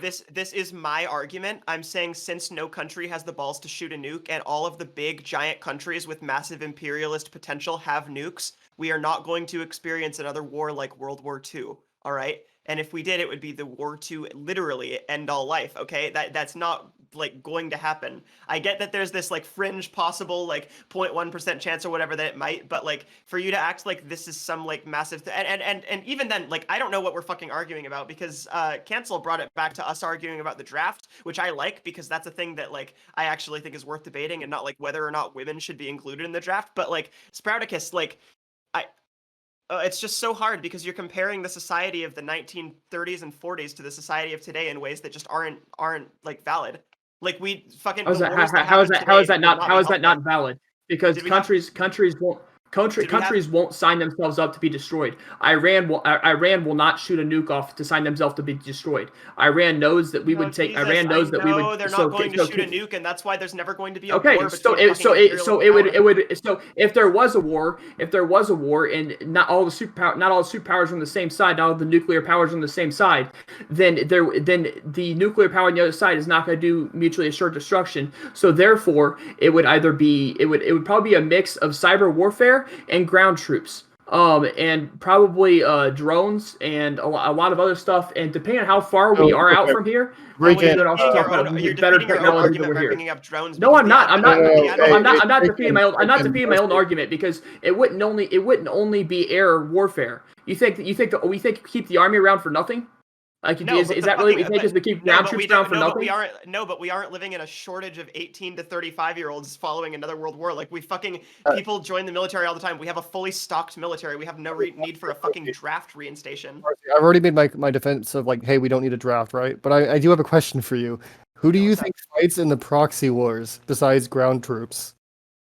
Who do you think fights in the proxy wars besides ground troops? Yeah.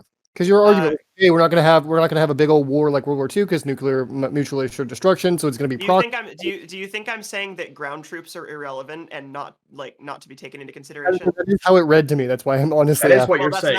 For anyone in chat, all right, that's not what I'm saying. What I'm saying is that we have enough ground troops. We do have an army currently and a Marine Corps, and we have an effective, if slightly immoral, according to me, method of funneling people into that military without having a fucking draft, all right? So I'm not saying ground troops don't do anything. That's fucking absurd, and I can't believe you thought I said that. Then the draft would never be needed. If you're arguing that we have a sustainable military the way it is right now, then the draft would never be needed. So your idea of like a draft would never be needed. But your idea of saying get rid of the draft is taking out that slim possibility that you yourself agreed could happen, that we would need a draft, and so taking out the draft would get rid of that slim possibility. Who the fuck are you arguing with right now? I've literally said time and time again, in 1930s, like World War II times, yes, we probably needed a draft, all right, because we didn't have like the fucking infrastructure to fight wars that we have now, and we fought wars on a different scale, right? But we tried to apply that standard to a more modern framework with our proxy war in Vietnam, and it was a national fucking embarrassment, okay? So I'm not going to sit here and advocate for a thing that we last tried in the 70s and that broadly fucking failed, all right? The draft didn't fail us, the politicians failed us. I don't know why you're comparing the draft to the politicians. To be fair, like that war was a failure because of the politics behind it. I mean, it was a failure because of the politics, but you get all right, communists, go ahead. Okay, so I have to do this. A, we did not actually need a draft back in the World War II, okay? If you exist in a situation, a country, a society, whatever the case may be, and your people, your politicians, your culture, your society, whatever, cannot make you feel that a war is just to go to, it is not incumbent on the state to send your life into the perils of war for them, okay? We live in a society right now where, yes, we don't really need a draft. It'd be super cool if we just got rid of it. Why I said we should have a constitutional amendment against it. But it has never been the case that when the king comes for you and tells you that you must fight for his land, that he is just in doing so. And it has never been the case, and it never will be. You make the choice to go to war on your own reasons for your own issues. World War II is a just war because the Nazis are so bad. That is your choice, random American person, soldier, to make when you go do it. It should not be the government telling you that you must show up to fight for them. I don't necessarily think that the draft was 100% justified in World War II. I'm just treating it as if his proposition that it wouldn't have been one without one is valid. Okay, I don't know if that's true. I'm just taking him at that level because I know that we're never going to get past it if I don't. Okay, so just really quick, I have to add on to that. Anyway, round. That's it for the round. Thank you all so much. All right, so what happens next is that we will be voting for the winner. We're going to be voting for the winner here, right? On one of these four, we'll get the title of Stream Queen. That's up to you, right? So whoever gets the most votes from this poll takes the competition. Before we do that, before I put the link in chat, remember when I do that, you'll have 5 minutes to vote, so vote as soon as you can. But before I do that, I'm going to give these individuals like 30 seconds to make their case to you, the audience, why they should be the winner. All right. Marcy, we'll start with you. So here's why I think that you should vote for me. Step 1, if you vote for me, it is a fact that you do become a member of Girl Boss Nation, all right? That is the nation of girl bosses who will someday rise up and lead this country, and then we'll have no need for such silly things as wars or drafts, okay? For 2, as far as this entire panel has been going, I've spent the first 10 to 15 minutes of every round sitting here with my hand up and a pained expression on my face, ranting back and forth with my chat, and then I get called on and I completely fucking realign the panel to actually be talking about something that is productive. So I think if you enjoy listening to straightforward content where you hear people's arguments and not just everyone fucking screaming at each other and you actually get to understand what they're saying, you should vote Marcy, all right? Okay, all right, strong showing. We'll go to Maya next. Oh shit. I don't know, I'm an underdog, all right? That's a good story. I haven't talked much. I don't know how I'm still here, to be honest. 2, I don't know, I've got dope ass cat ears. That's got to count for something. 3, you know, like we've got to put these big guys in their place. Big guys in their place. All right, Marcy. Wait, Marcy, you've won one before, right? No, I didn't. I did really well, and then Hans beat me out because he's strong and took his shirt Who cares? You know, she's in the lead. That's what matters. And do we really want a winner to win? All right, we want an underdog. All right, are you just gonna be some? Plus, a big reason why I haven't been able to have a strong showing is because my internet's been going out. All right, so if you vote against me, that's literally classism. All right, you're voting on people based on their ability to have good internet. That's some fucked up shit. Even if you're conservative, liberal, I don't care. You just hate people with bad internet. All right? That's all I've got to say. All right. That's one way of doing things. All right. Fair enough. All right. Thanks so much. Next, communist. All right. So I definitely nailed that last subject, making my whole point true, boys. All right. I said from the beginning that I was going to finish this hustle. You vote for me to finish the hustle, okay? We prove that A, I win here. B, my cat is cool. And C, that when all this is said and done, that the actual underdog won, okay? The person who came in last place in every single one of your polls, chat, every single one of you, you knew that you didn't trust me. You didn't think I could do it. And that I proved at the very end that it was me. So vote for me to go from 0 to hero, the true underdog tale here, okay? It was me. Theo. Okay, all right. I like that. And last but not least, we have Spartacus, who is our local conservative. Spartacus, we have yet to have a conservative win this, which is a shame because we've had some really good ones. We've made some really interesting points. So Spartacus, why should you be the first? So I'm not going to bribe anybody, but if we're going to talk about an underdog story, guys, we're going to talk about the conservative that it's first time on the panel, guys. It's going to be the first time we're going to have a conservative win. We are going to show up in numbers, okay? We're going to show up in numbers. We're going to make the conservative win. We're going to show the world and masses what we believe in. Vote for Sprouticus. Okay, all right. Once again, audience, this vote is for the winner. Vote for whoever was the most interesting, right? You're voting for the person you want to take the crown. All right, so I'm putting the link in chat, and remember, you'll have 5 fucking minutes, folks, so you know what to do. All right, link is in chat. Vote now, don't vote later. Vote right now. 5 minutes on the clock right there. So vote right this second. It's really that simple.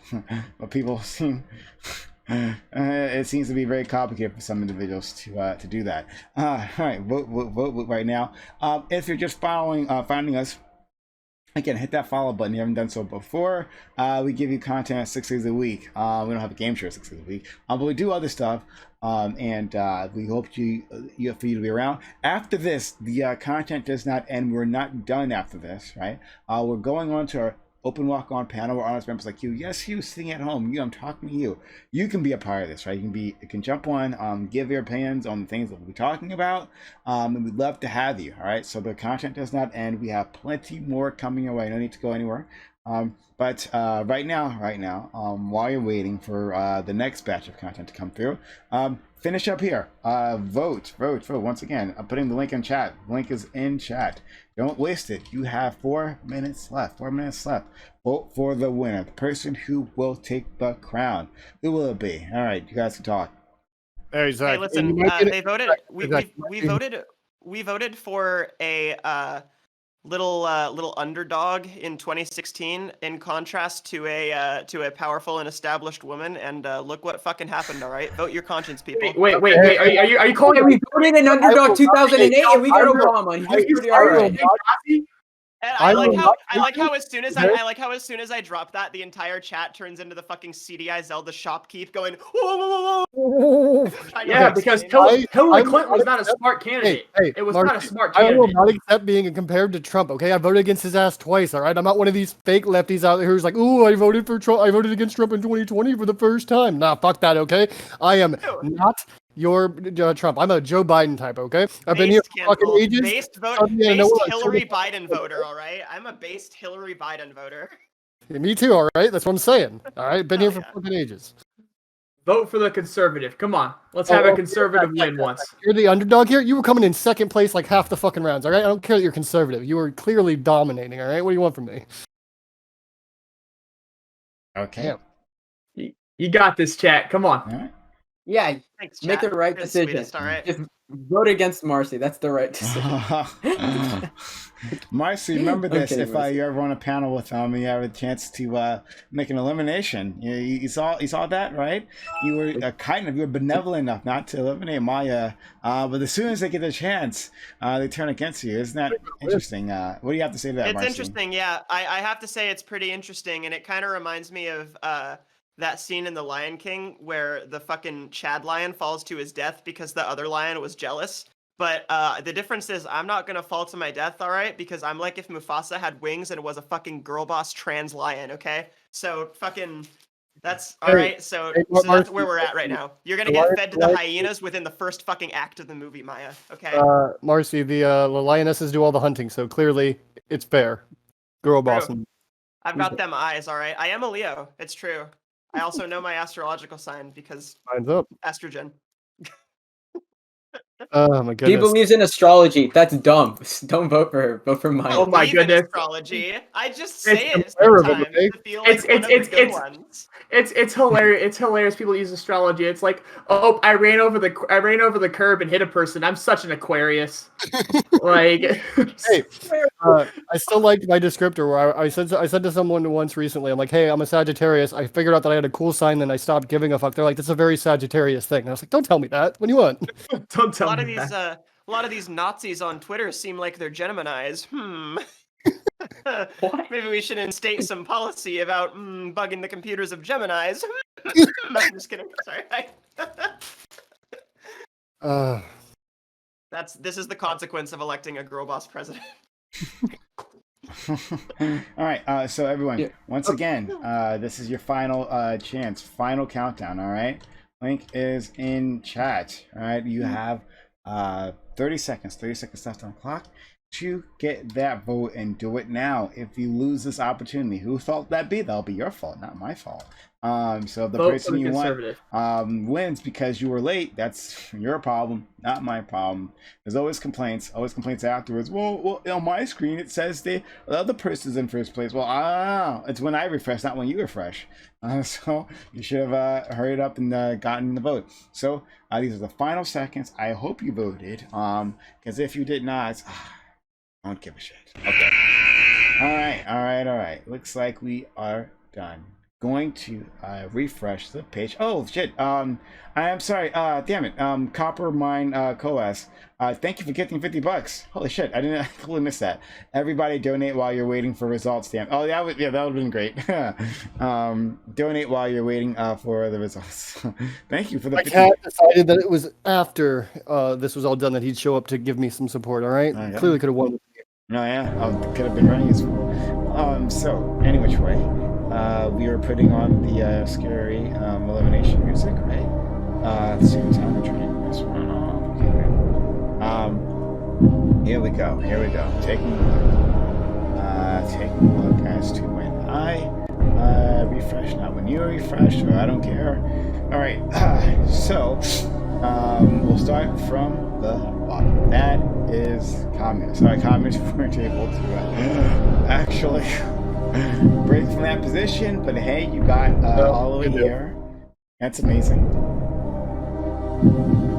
Hey, I'm not sure if it's the case, Prime, but is it the first time someone in last place made it all the way to the end in last place every time? In last place every time? Maybe. Possible, yeah. Cancel, you got a cute ass cat. We tend not to Thank keep you. track of what happens to losers, but all right. But communists, thank you seriously for being so kind to join us.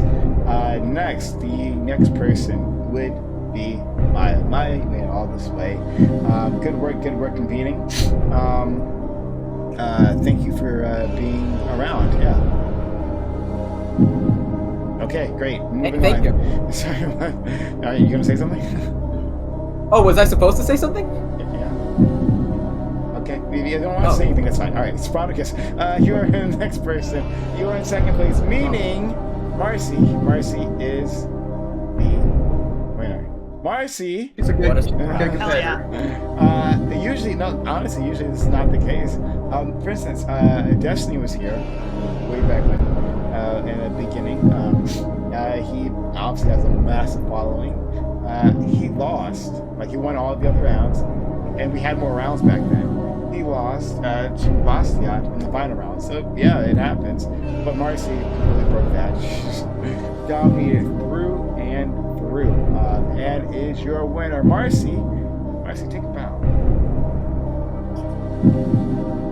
Always be girl bossing, okay? This is proof that I'm more powerful than Destiny. We needed that. Wait. All right. So we'll get back to that. Before that, we'll give an outro to everyone. We're gonna start with Sproticus. And remember, once again, before that, we will have content after this, right? We're going to have open welcome panel. It's starting right after this, right? So no need to go anywhere. Still more content coming your way. But Sproticus, man, you were a great competitor. You were a strong competitor. You really got very far and got a lot of votes. A lot of people were behind you. Sproticus, how are you feeling, and how can people find you?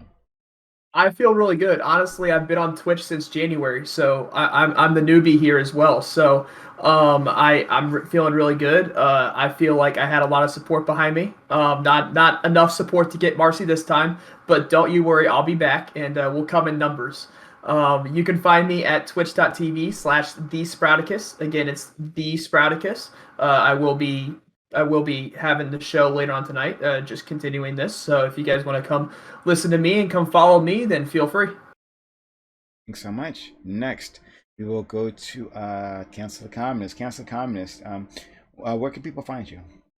I'm Cancel the Communist, same name on YouTube, and I tend to be around the Twitch politics world doing debate panels and stuff. You can find me on Discord with the same name as well. Usually willing to do debates, so if you got some panel that you're interested in putting somebody on, feel free to throw something my way. Past that, it was very cool being on here, Prime. Thanks for having me. Everybody that's in chat right now that hasn't already, sub to Prime. So much. Next, Maya. Maya, thank you as well for joining us. Where can people find you? I'm Femboy Maths on everything. I mainly just shit post on Twitter. That's where you can find me. I do like weird, the femboy stuff. I have some fun with it. I do cute stuff. Hopefully, that's about it. Find me there. Look me up. So much. And last but absolutely not least, all right, we have our winner, right? And hold on, let me see if I can get this done. Hold on, will this work? Will this work? Hold on. Hold on. Oh, we'll do it this way. Hold on. Wait, one second. Hold on. There we go. All right, I got a winner. Yeah, woo! We need to see the winner in all her pixelated glory. Hell yeah, everybody gets to see me in glorious 240p. What's up, Twitch? Marcy, once again, tell how does it feel to be a winner, right? How does it feel to be a winner? And it feels fantastic.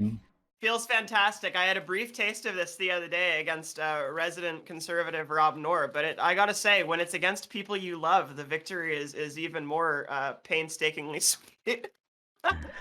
You can find me, the worst person on the platform, at twitch.tv/girlbossmarcy. I've also got a YouTube channel, girlbossmarcy, and a Twitter, twitter.com/girlbossmarcy. That's effective branding, all right? Is it always be girlbossin'. Is it girlbossmarcy, all one word, for your Twitch? Yeah. Okay, yeah, all right. Yeah, for the Twitch and the Twitter, it's all one word. All one word. For the YouTube, it's 2 words. And there's nothing on the YouTube yet because I'm still waiting on a commission, but that'll change in the next week or so. Okay, all right, everyone. You are viewing your lovely new stream queen. All right, we're very much excited. All right, but to all the rest of you, all right. Thank you so much for being so kind as to join us and being part of this. We enjoyed having every single one of you. We'd love to have you back in the future. All right. So we are going to go to open welcome panel audience members like you. Yes, you may be involved, right? Anyone here could join us as well, but if not, that's okay. Thank you for spending your time, your energy, your passion, and your knowledge with my community. I am sure they appreciate it just as much as I do. Have a good one. Thank you. Bye.